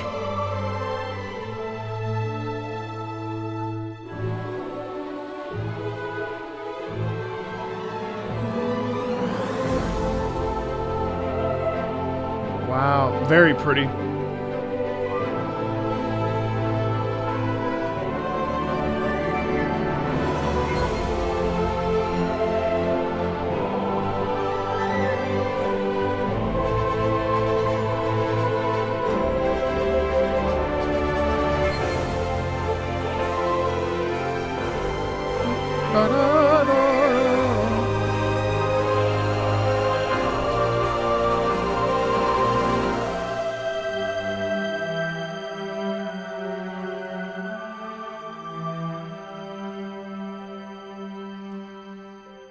Such magic there. That's so lovely. Especially with like the xylophone and stuff. There's this like natural quality in it. This is absolutely beautiful.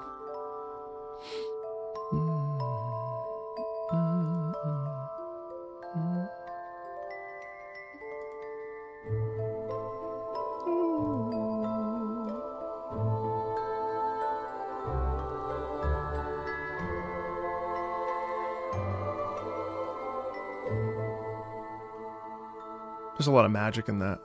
I love that. That was a really lovely piece as well.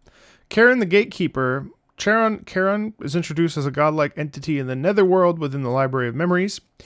In Greek mythology, Charon ferries souls to the underworld, and in DFO he takes on a similar role as the Gatekeeper of Souls. Oh wow, yeah. That's cool.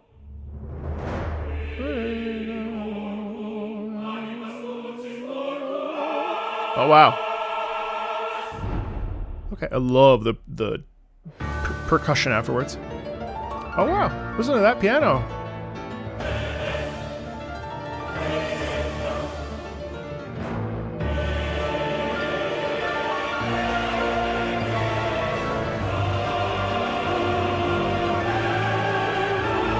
Wow. Dum taka dum dum taka dum dum.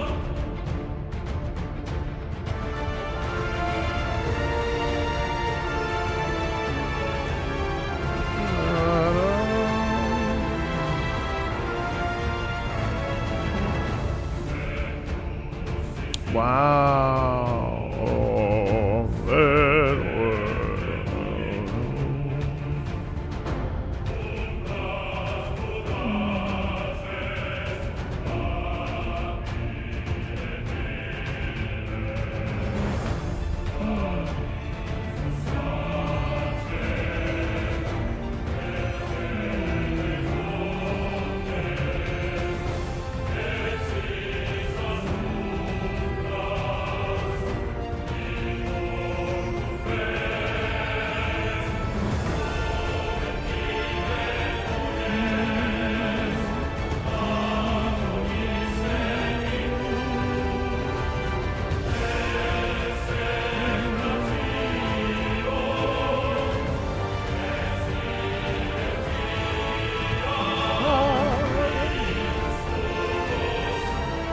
Love the doubling there with the horns and the voices.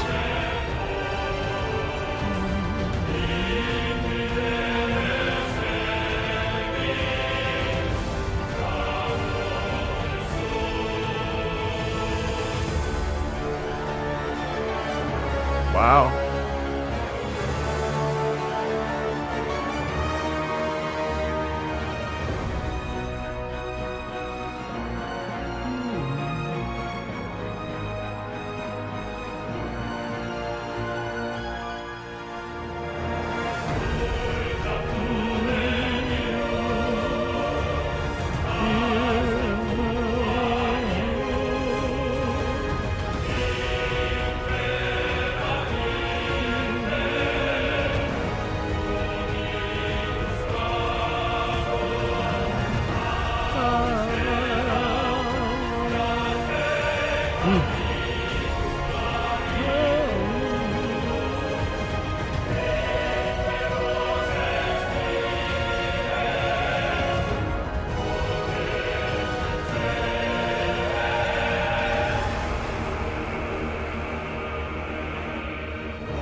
Love that.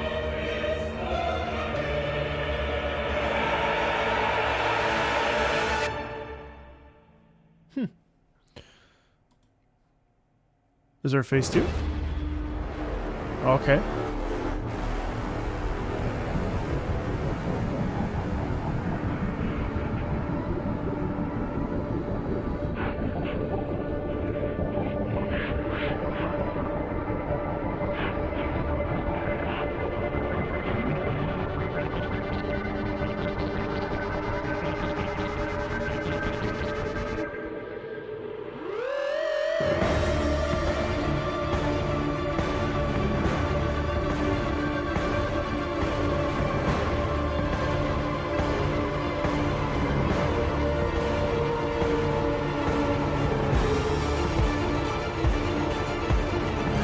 Oh, that's awesome.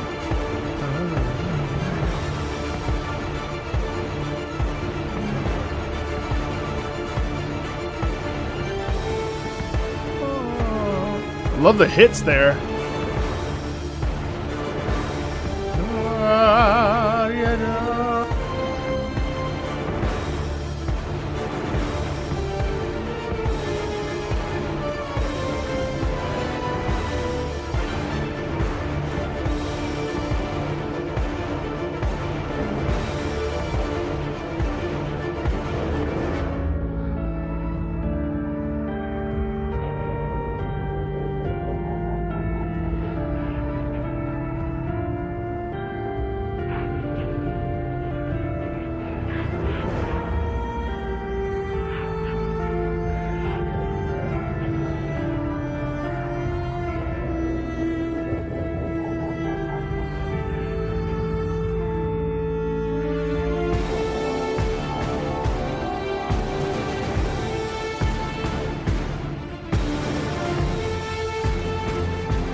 Yeah, probably one of my favorite tracks of the day for sure.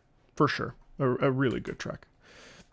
Really dense. I loved the choral stuff in it. I thought it was really emblematic to like what I think this character probably sounds like. I think it's just such a really cool just real depth and darkness. There's the chorus, the punctuation of the ba ba ba da ba ba da ba.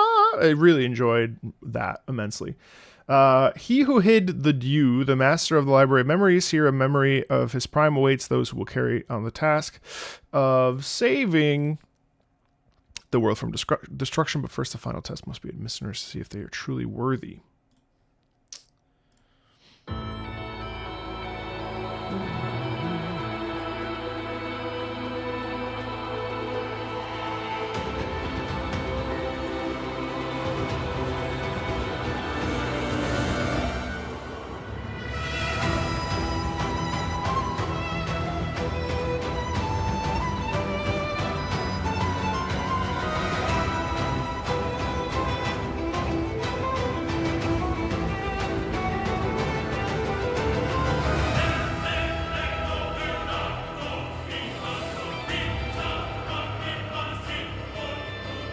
Yeah, the electric guitar mixed with the chorus is such a neat little thing, isn't it?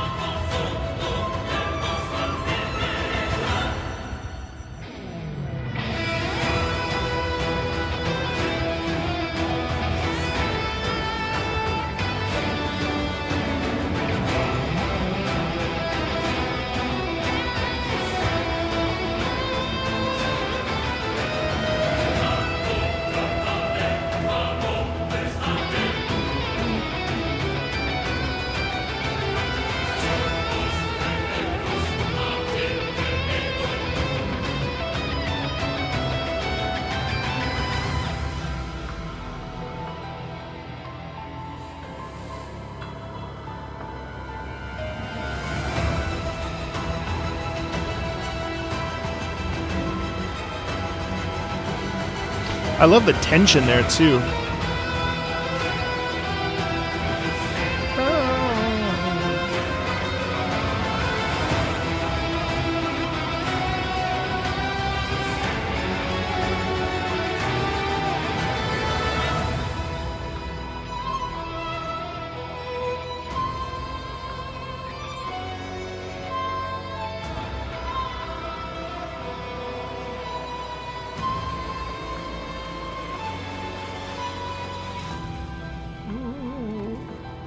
And then the piano in the background to sort of represent the sort of like fading memories or something. Feels really like it's out in the ether.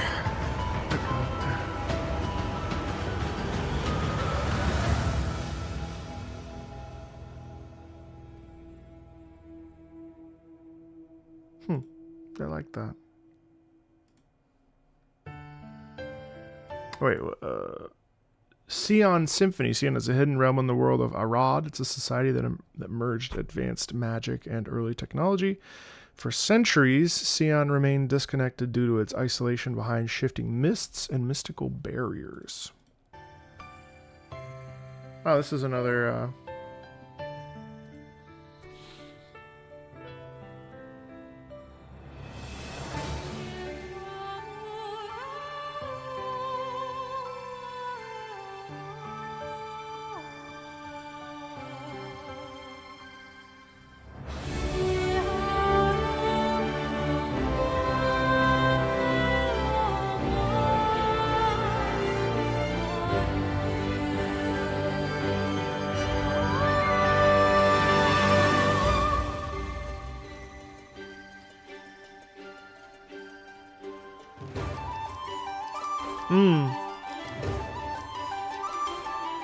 That's very charming.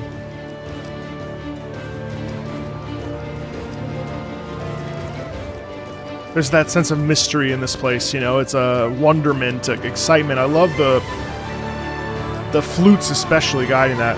Excellent stuff.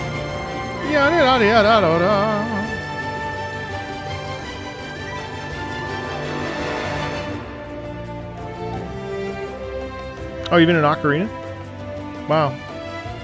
Definitely has folk inspired qualities in it.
Lovely pits there too with the strings. A lot of flute emphasis. It's kind of fun to hear all the different flute instruments here.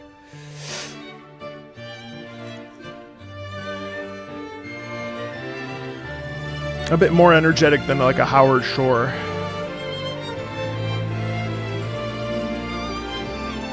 But it's very elegant, isn't it? That string motif there is really, really lovely.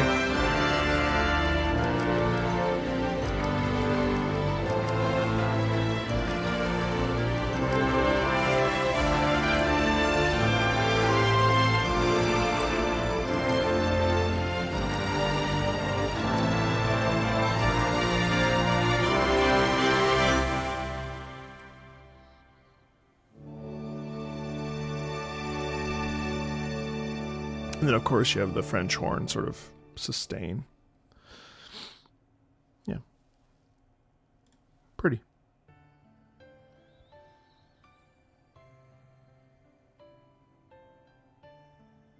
Young Yo.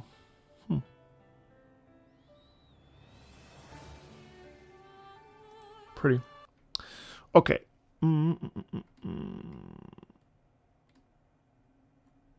Solidaris. Birdie Phase 1, Birdie Phase 2.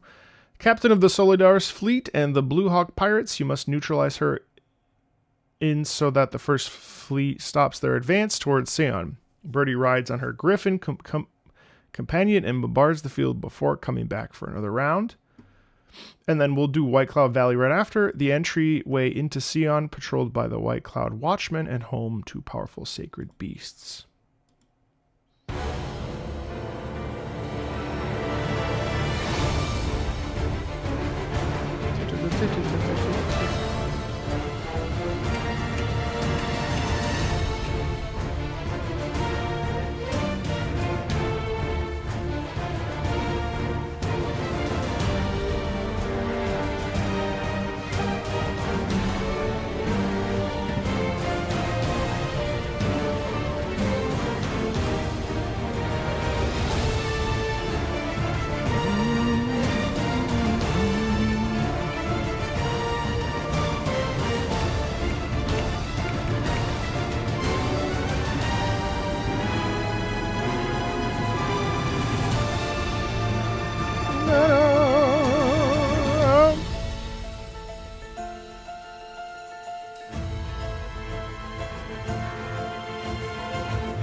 Da, da, da, da.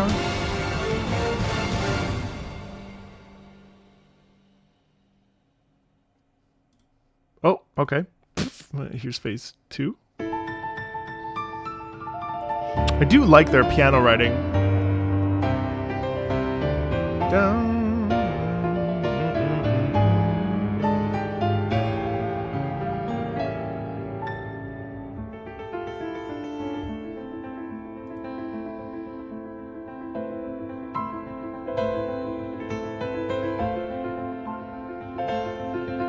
Oh wow, this is surprising.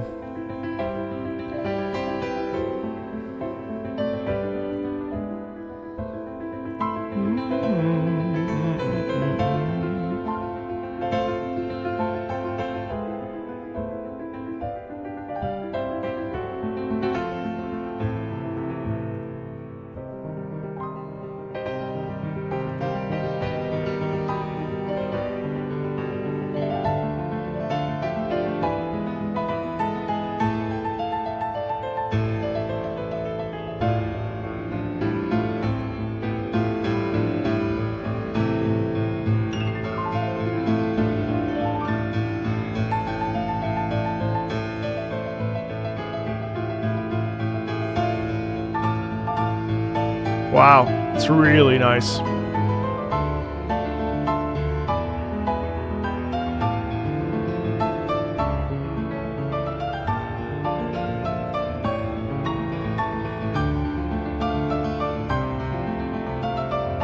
Wow.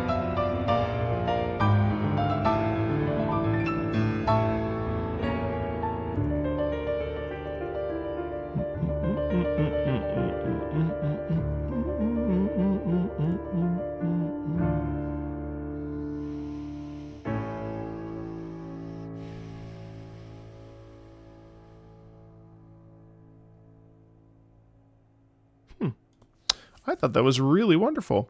I like that. That was one of my favorite tracks as well. I loved how elegant it was. Surprisingly elegant for a pirate, so to speak. White Cloud Valley.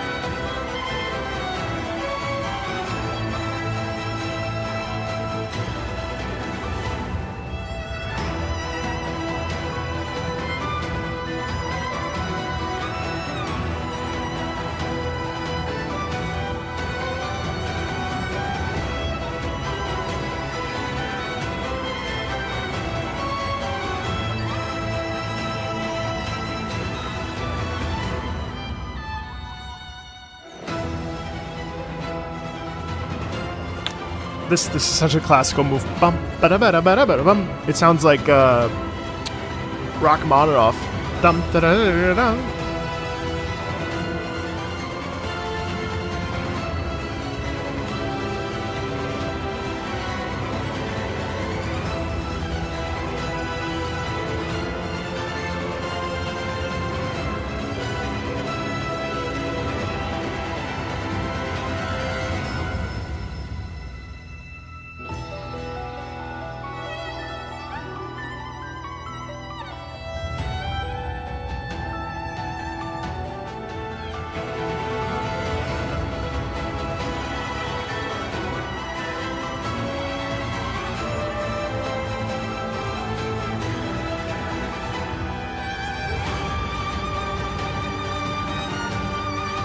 Nice key change.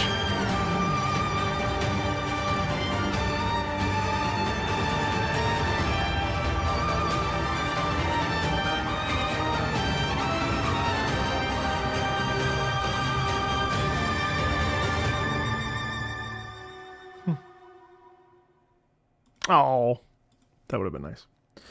Okay, White Cloud Valley Largo.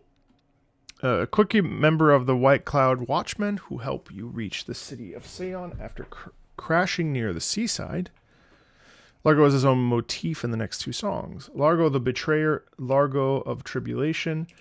Largo the Unshackled, but little did we know he was the traitor among us, able to disguise himself as a human. He befriended us only to stab us in the back when we venture into the Dusky Islands. Then he shows us his true, oh wow, maleficent form. Largo absorbs more of the surrounding corruption. Okay, cool. All right, let's start with White Cloud Valley Largo.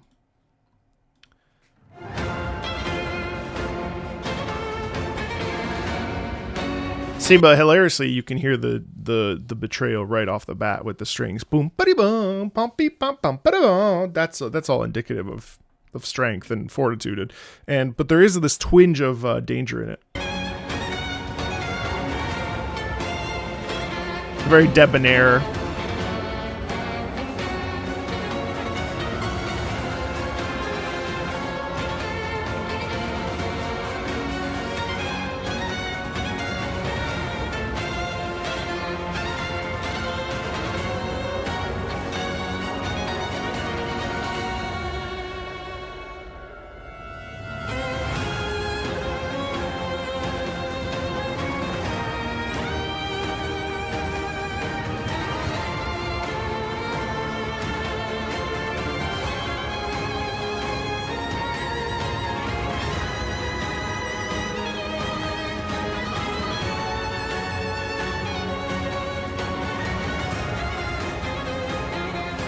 Ooh.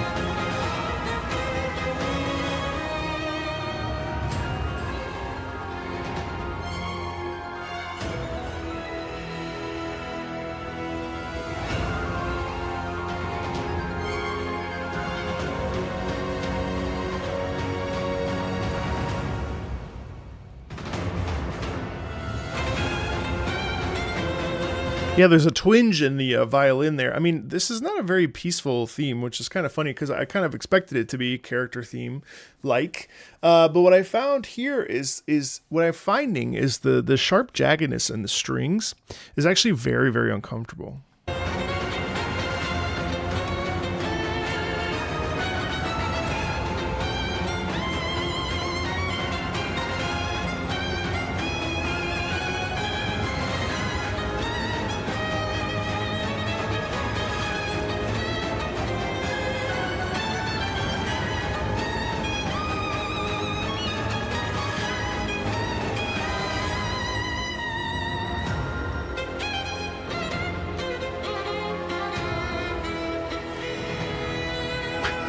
I think so. I think they are smaller.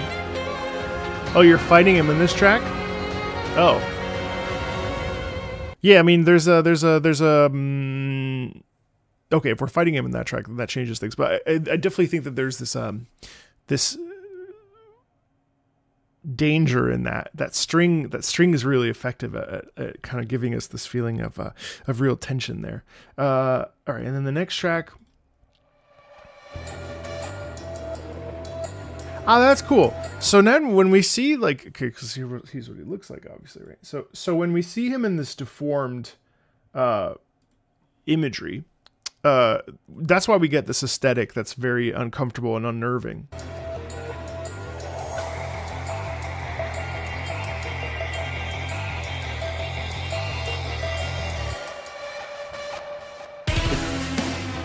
Oh. Yeah. Like twisted and corrupted.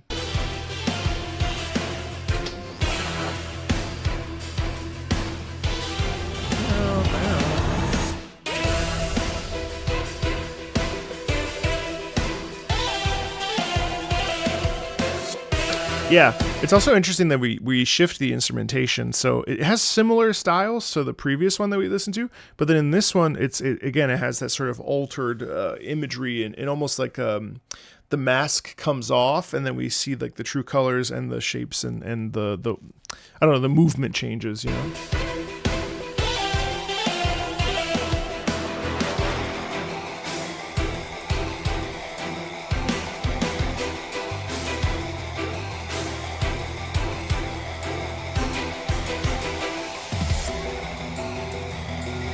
Wow.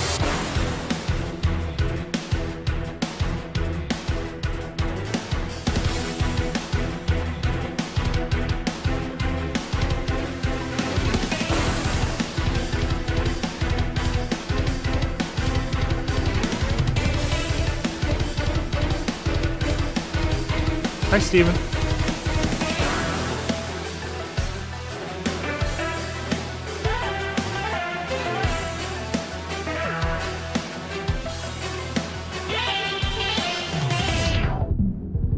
Oh wow, it's like going underwater.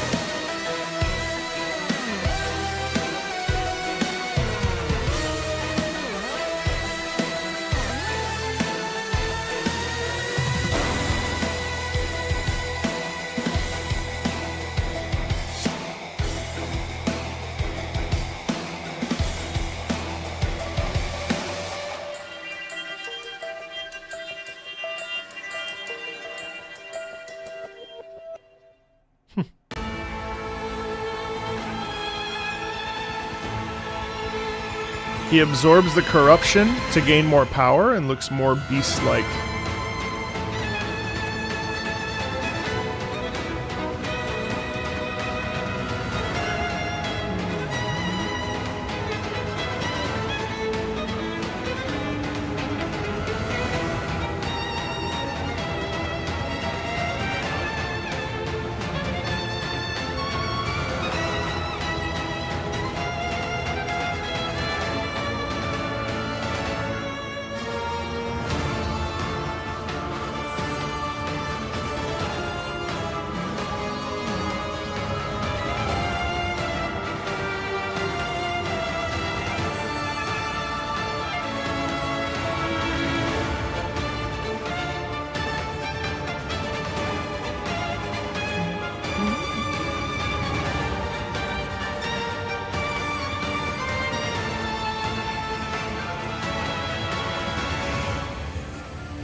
Okay, there's the second part.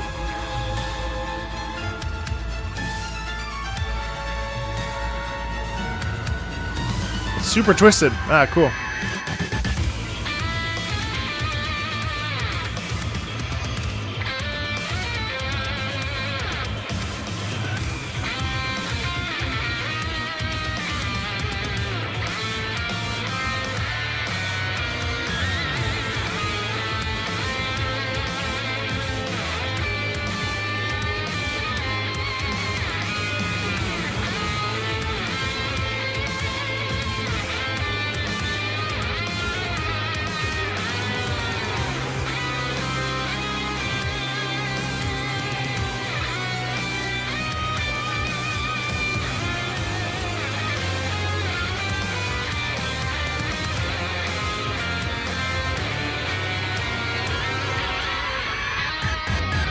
Wow, super twisted.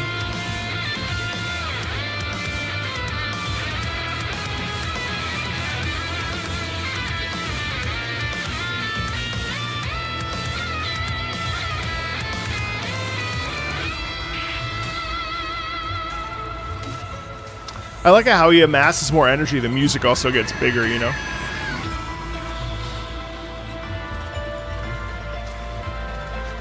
And then as we shift into a different phase, it changes its format slightly. By successfully harnessing the draconic energy in Bakal's legacy, a powerful artifact left to you by Bakal himself that helps you find the way to your next destination, Largo ascends to even greater power. This form is non-canon in a what-if scenario. Oh, okay, interesting.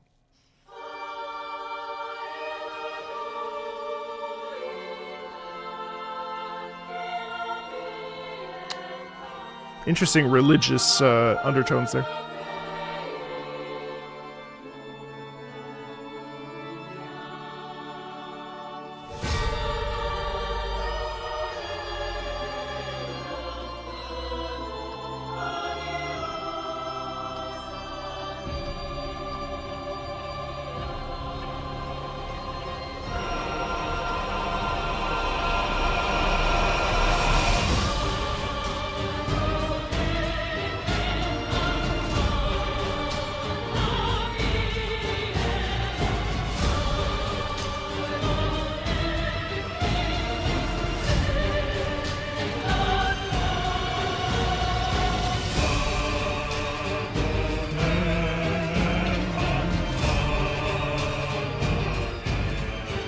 Wow. Seismic quality. I love the space in it.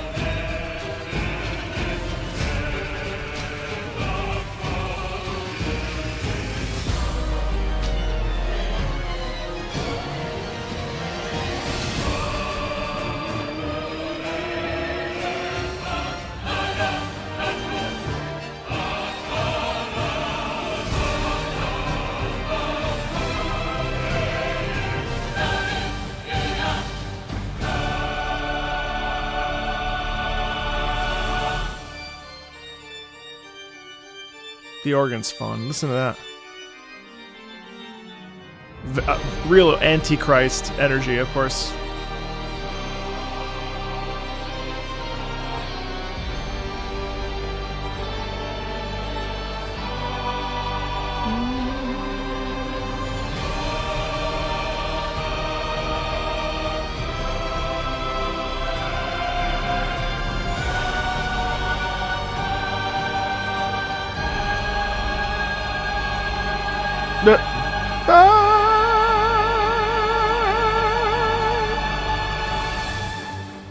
Cool.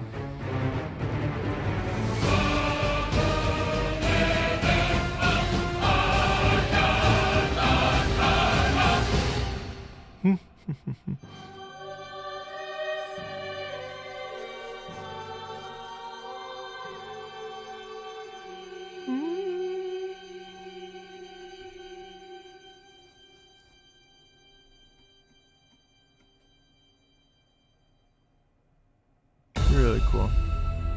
Okay, wait, so this is an area that was just a filler patch for the game, but I like the new direction they were going in with the songs and the area as a whole. This is Arium Valley, Red Feathered, Balti, Hermit Ergun Phase 1, 2, and 3, and Ashran. Oh no, yeah, just those.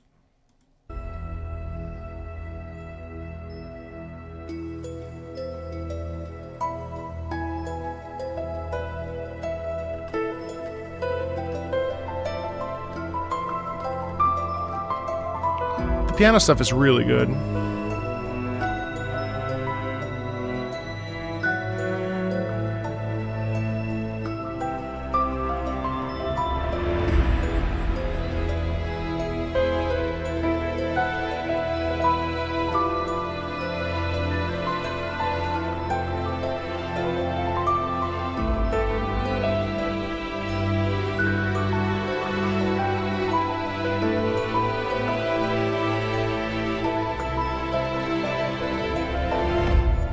I like that actually. I actually love this.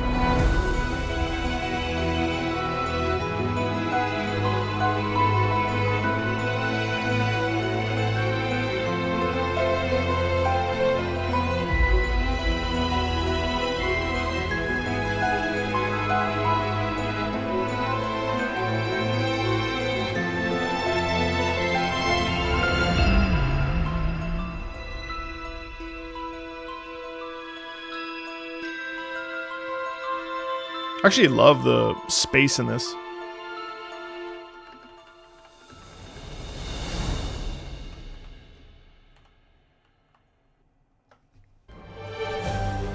Alright, Red Feathered Beati.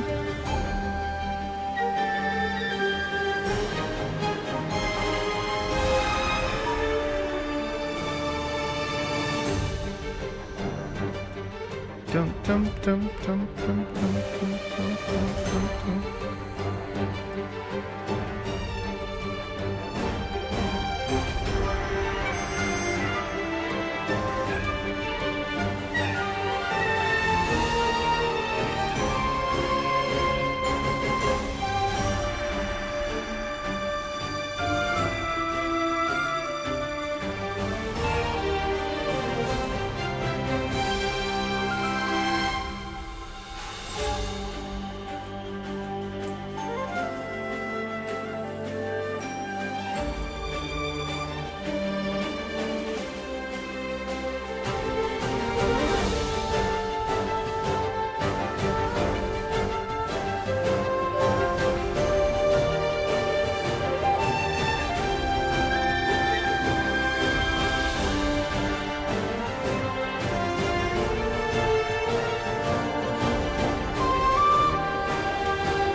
Yeah, I actually love that. Love the energy in it. Alright, this is Hermit Airgun Phase 1. What a little guy. Da-da-da-dum, da-da-da-dum.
I actually love the strings in this. Da, da, da, dee, da, da, da.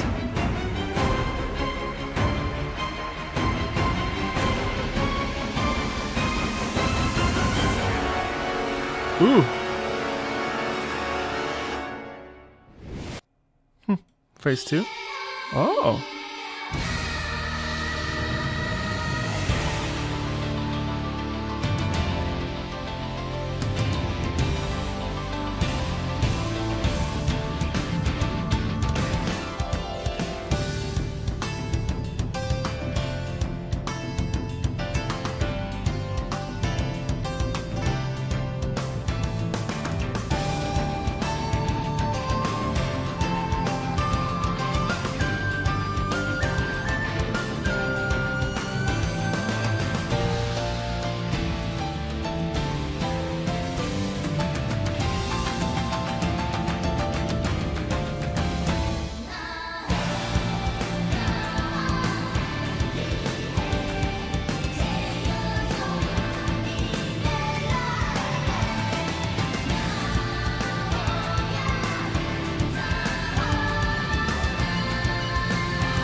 I haven't played the new Woo patch yet, no.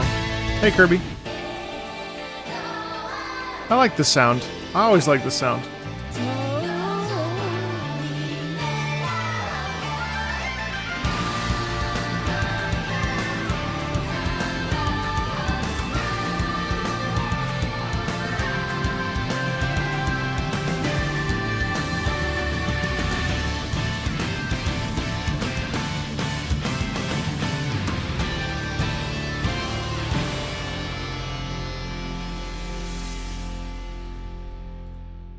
Cool. That was fun. Ashran House of Mu. This is the map theme for the start of Mu Raid and was last year's raid content. Also the mark of DFO's 10-year anniversary. Wow, crazy. It's been going on for 10 years.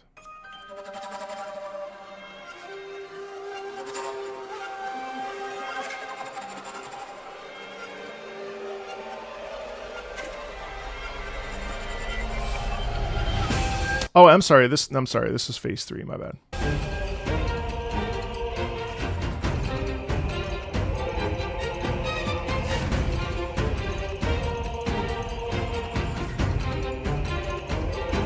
Yeah, I know. I don't have my glasses on.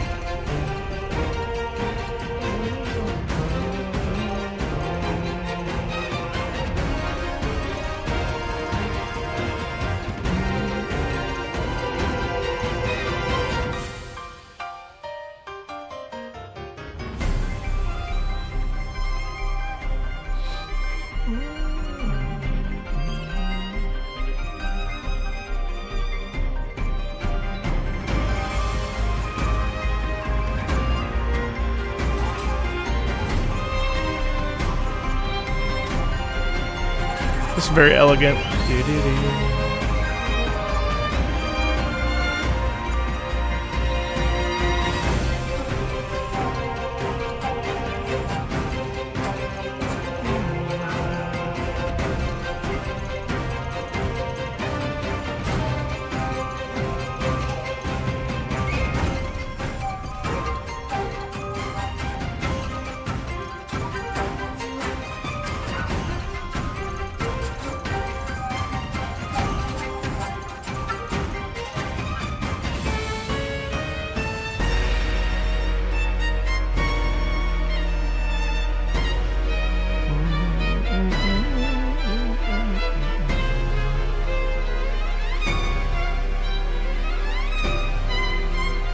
Wow, big shift there tonally.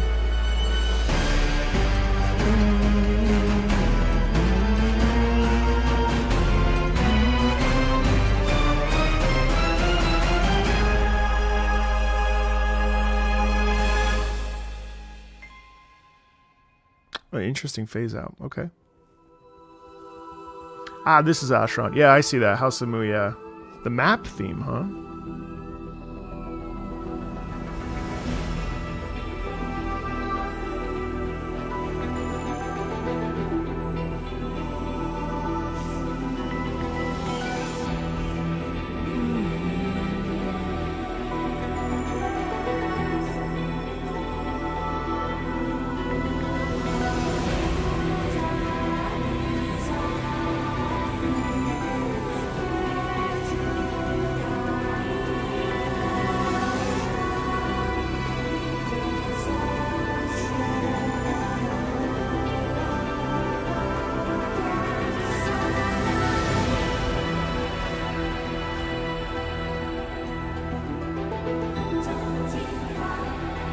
I like how it's like pseudo-scientific mixed in with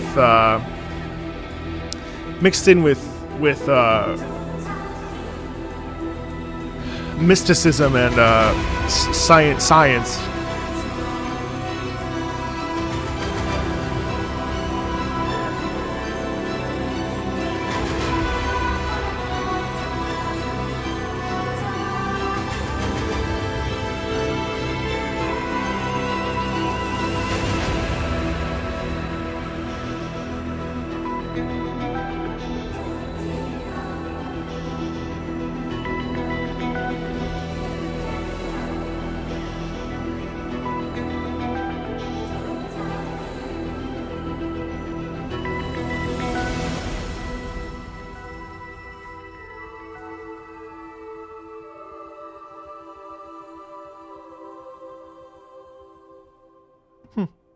Really beautiful.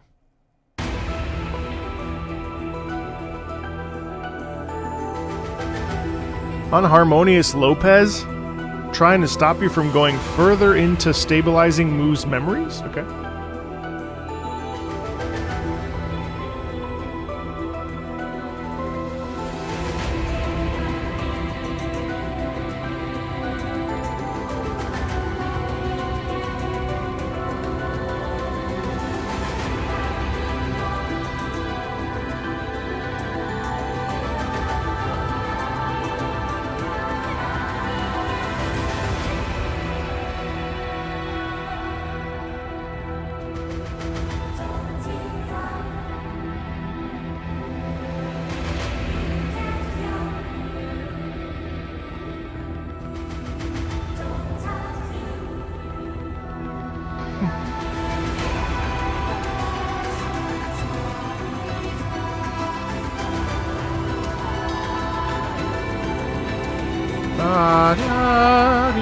I really like that sound.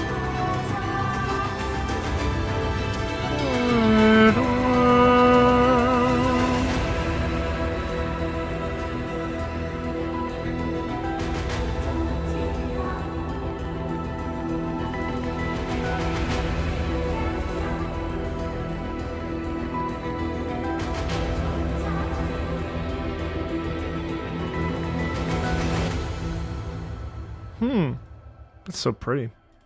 Wait, this is... Okay, wait. This is Mu, God of Mist and Memories, Phase 1 and Phase 2. The adventurers have to The adventurers have to calm Mu down within her memories in order to stop her subconscious. Oh, no, I skipped one. I'm sorry. Map theme of the second part of the Mu raid. I'm sorry. My eyes. My glasses are not here. I don't know where they're.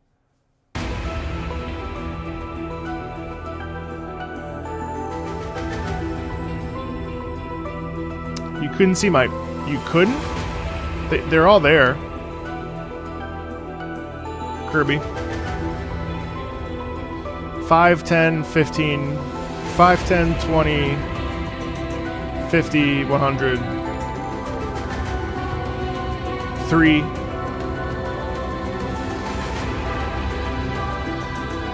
I really like this motif. No, I was listening to Unharmonious Lopez, as far as I can recall. Oh, I wasn't. Oops. I'm all like turned around. Sorry. Why am I listening to the same track? It was an accident, obviously. All right, let's listen to this. Sorry.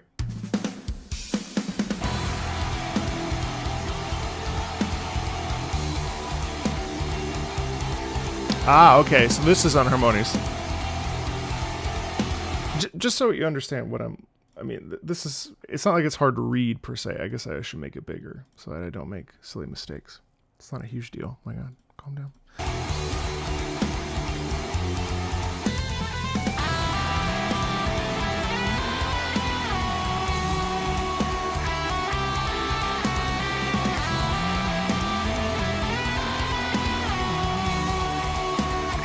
So this is cool. So this takes the same motif that we hear with these other Mu themes, and it expands on them with this electric guitar.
I like that version. It's fun to hear like how they take that motif and kind of extrapolate it and move it through different instruments. Mu, God of Mist and Memories, Phase 1 and Phase 2. The adventurers have to calm Mu down within her memories in order to stop her subconscious from having a total breakdown, which will negatively affect Sion. And then the goddess is staggered, and it's time to strike with your most powerful attacks. How pretty.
Ooh, nice.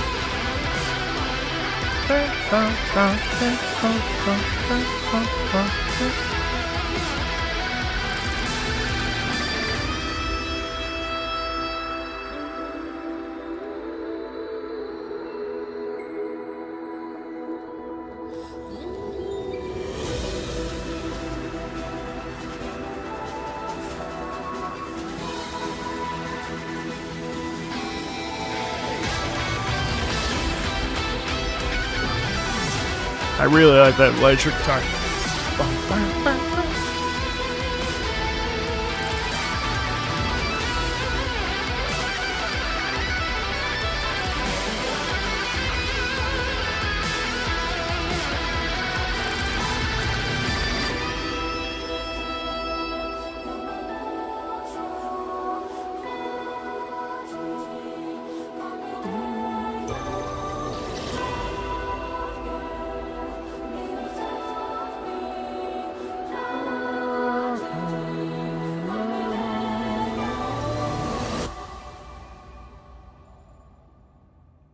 Cool.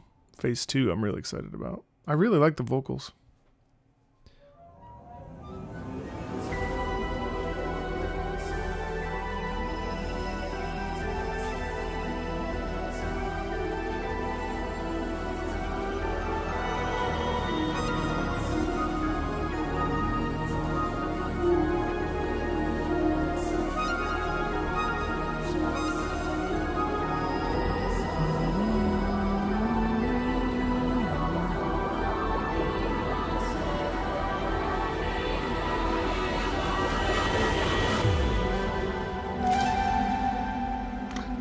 It's almost like animalistic, like, well, obviously it's ethereal, but I picture, like, I don't know, like a whale or something. It has this sort of, yeah.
I think these are also the loveliest tracks of the day.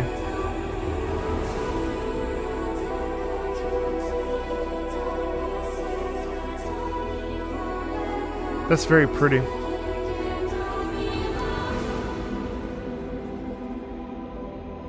It's very pretty.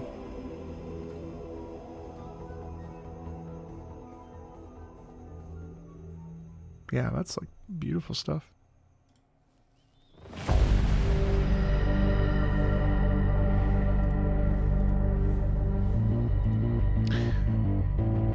Map theme for the most recent raid that is currently happening. Within Mu's consciousness.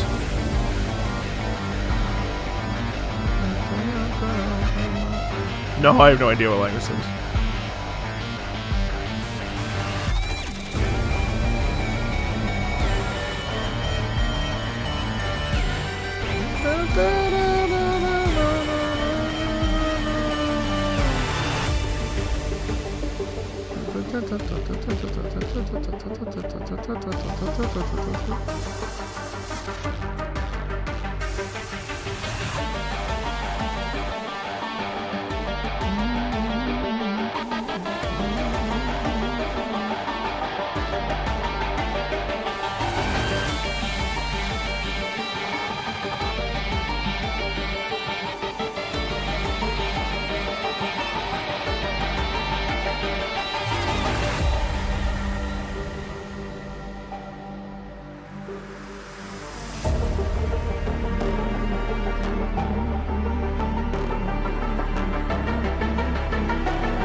I love that real wail of the guitar, you know, real sing-songy in a way.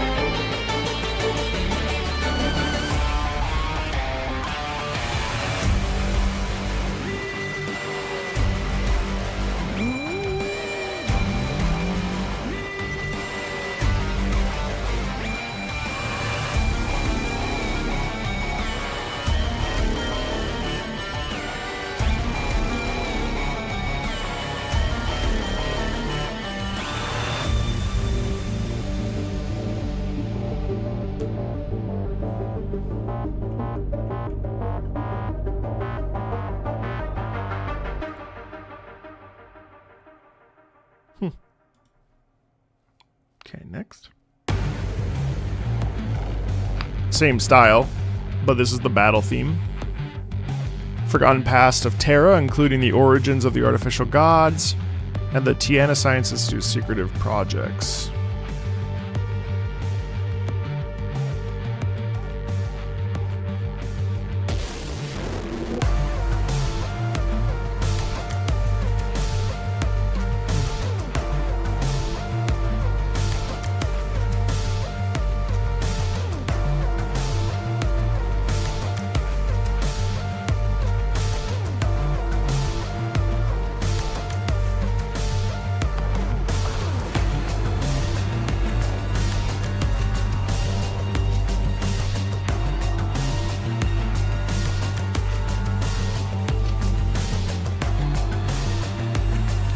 Hey, Longfall.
Okay, the battle, of course. This is the named boss.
Okay, so then these are...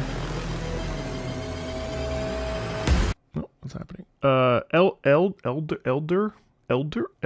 Elder. Research Director of the Tiana Science Institute, the past self of the Apostle Hilder. Okay.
Honestly, that could fit into that could easily go into Cyberpunk, to be honest. And then here's phase 2. Phase 2, after retreating, Eldirth reawakens the prototype artificial god to fight the adventurers. Same motivic ideas, but obviously more enhanced.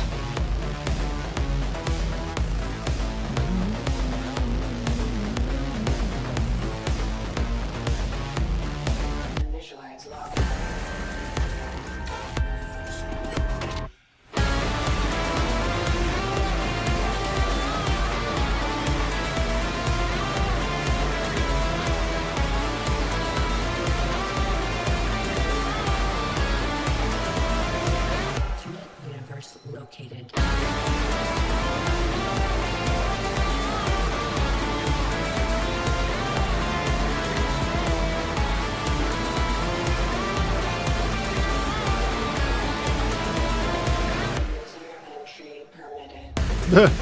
Actually, love the spoken text there.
Okay.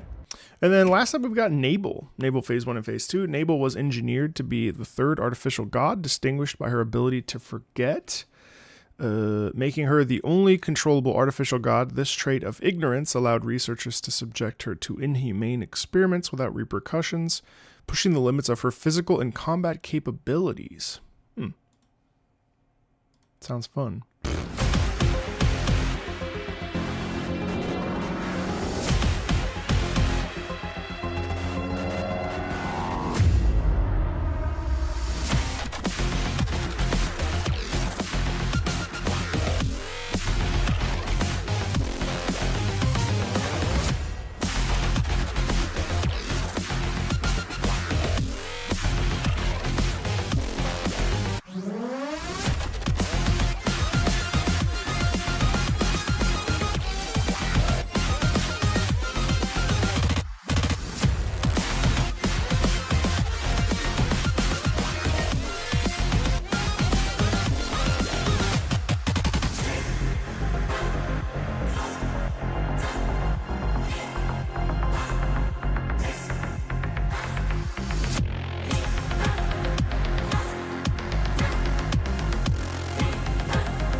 Oh, that's cool.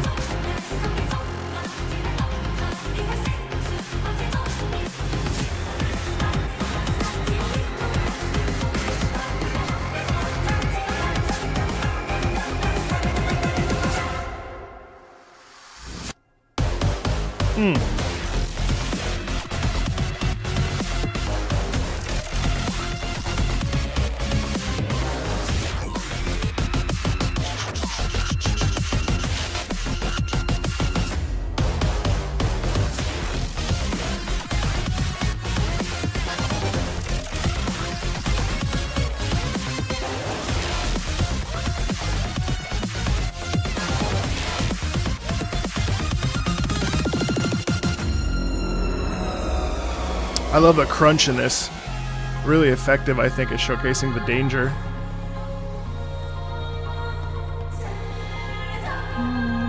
Also, the accentation there vocally is cool.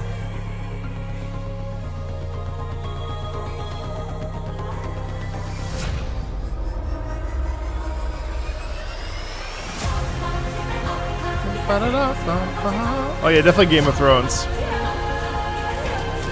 But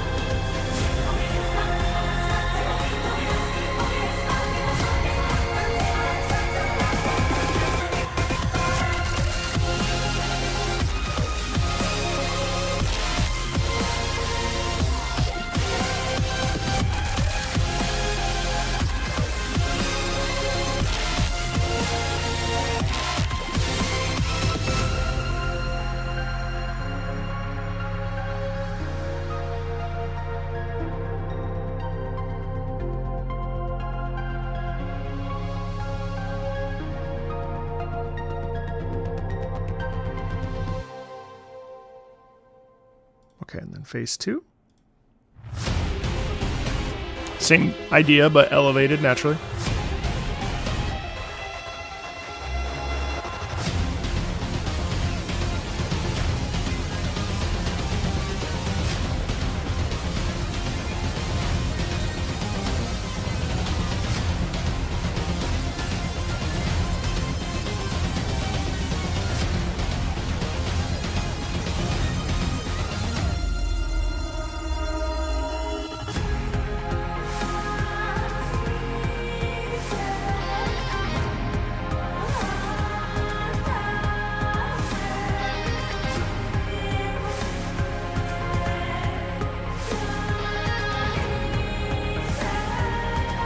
Wow, I like that sound a lot.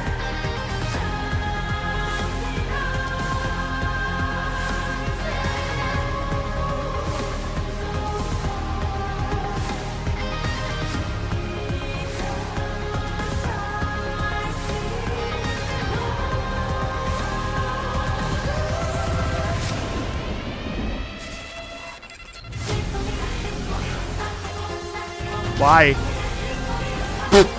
Carol of the Bells? Why? That's funny.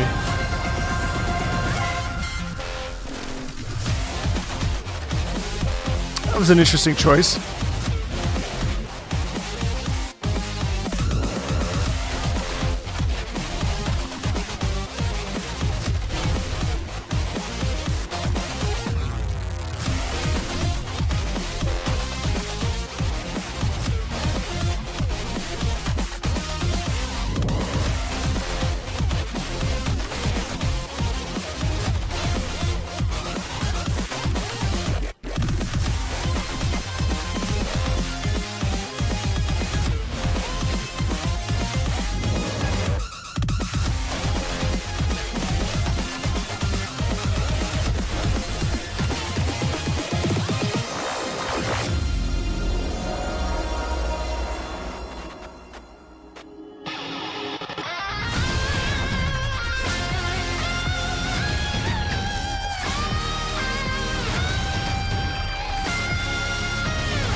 Oh, that's nice.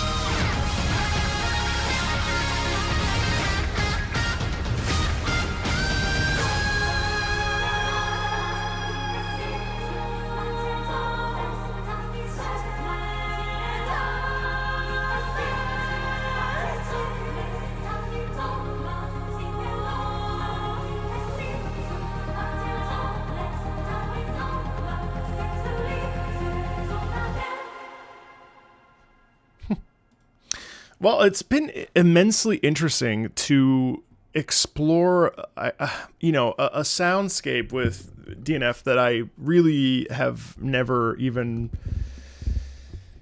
considered. It's dope. I mean, there's a lot of really good tracks. I think all of them are good. I think some can be very fine. I wasn't crazy about everything I listened to today. I mean, we listened to 75 tracks. It's not possible to like everything. That said, there were some real standouts. Where's the one that I really liked? Oh gosh. Well, I liked Karen the Gatekeeper a lot. I really liked oh god. I can't remember it.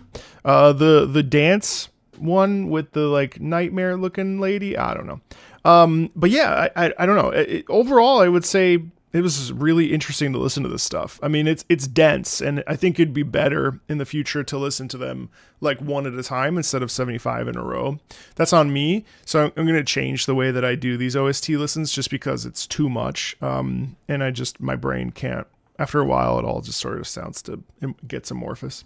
That said, like, I was pleasantly surprised. There was a lot of really dope stuff going on here.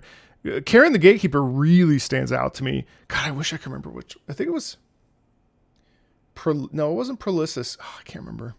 It's going to bother me now. Where was she? Well, Sirocco, I think. Well, there were a couple. There was the Piper was great, and there was a couple others.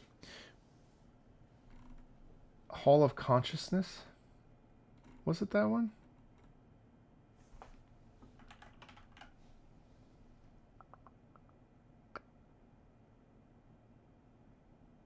Hold on.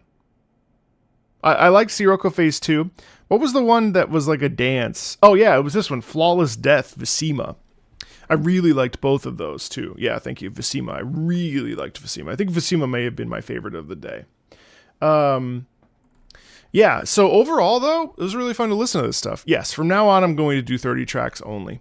Just because it's too much for my ears. But I really enjoyed this. I thought there was a lot to discover, and hopefully you enjoyed sitting here and listening to this with me. Thank you so much, of course, Agent Beyond, for suggesting this, Jeff. And yeah, I'm looking forward to hearing more as DNF continues. Kind of crazy that DNF even exists still, and it's amazing that like it's really not known in the West at all. But yeah, it was fun. Thank you so much.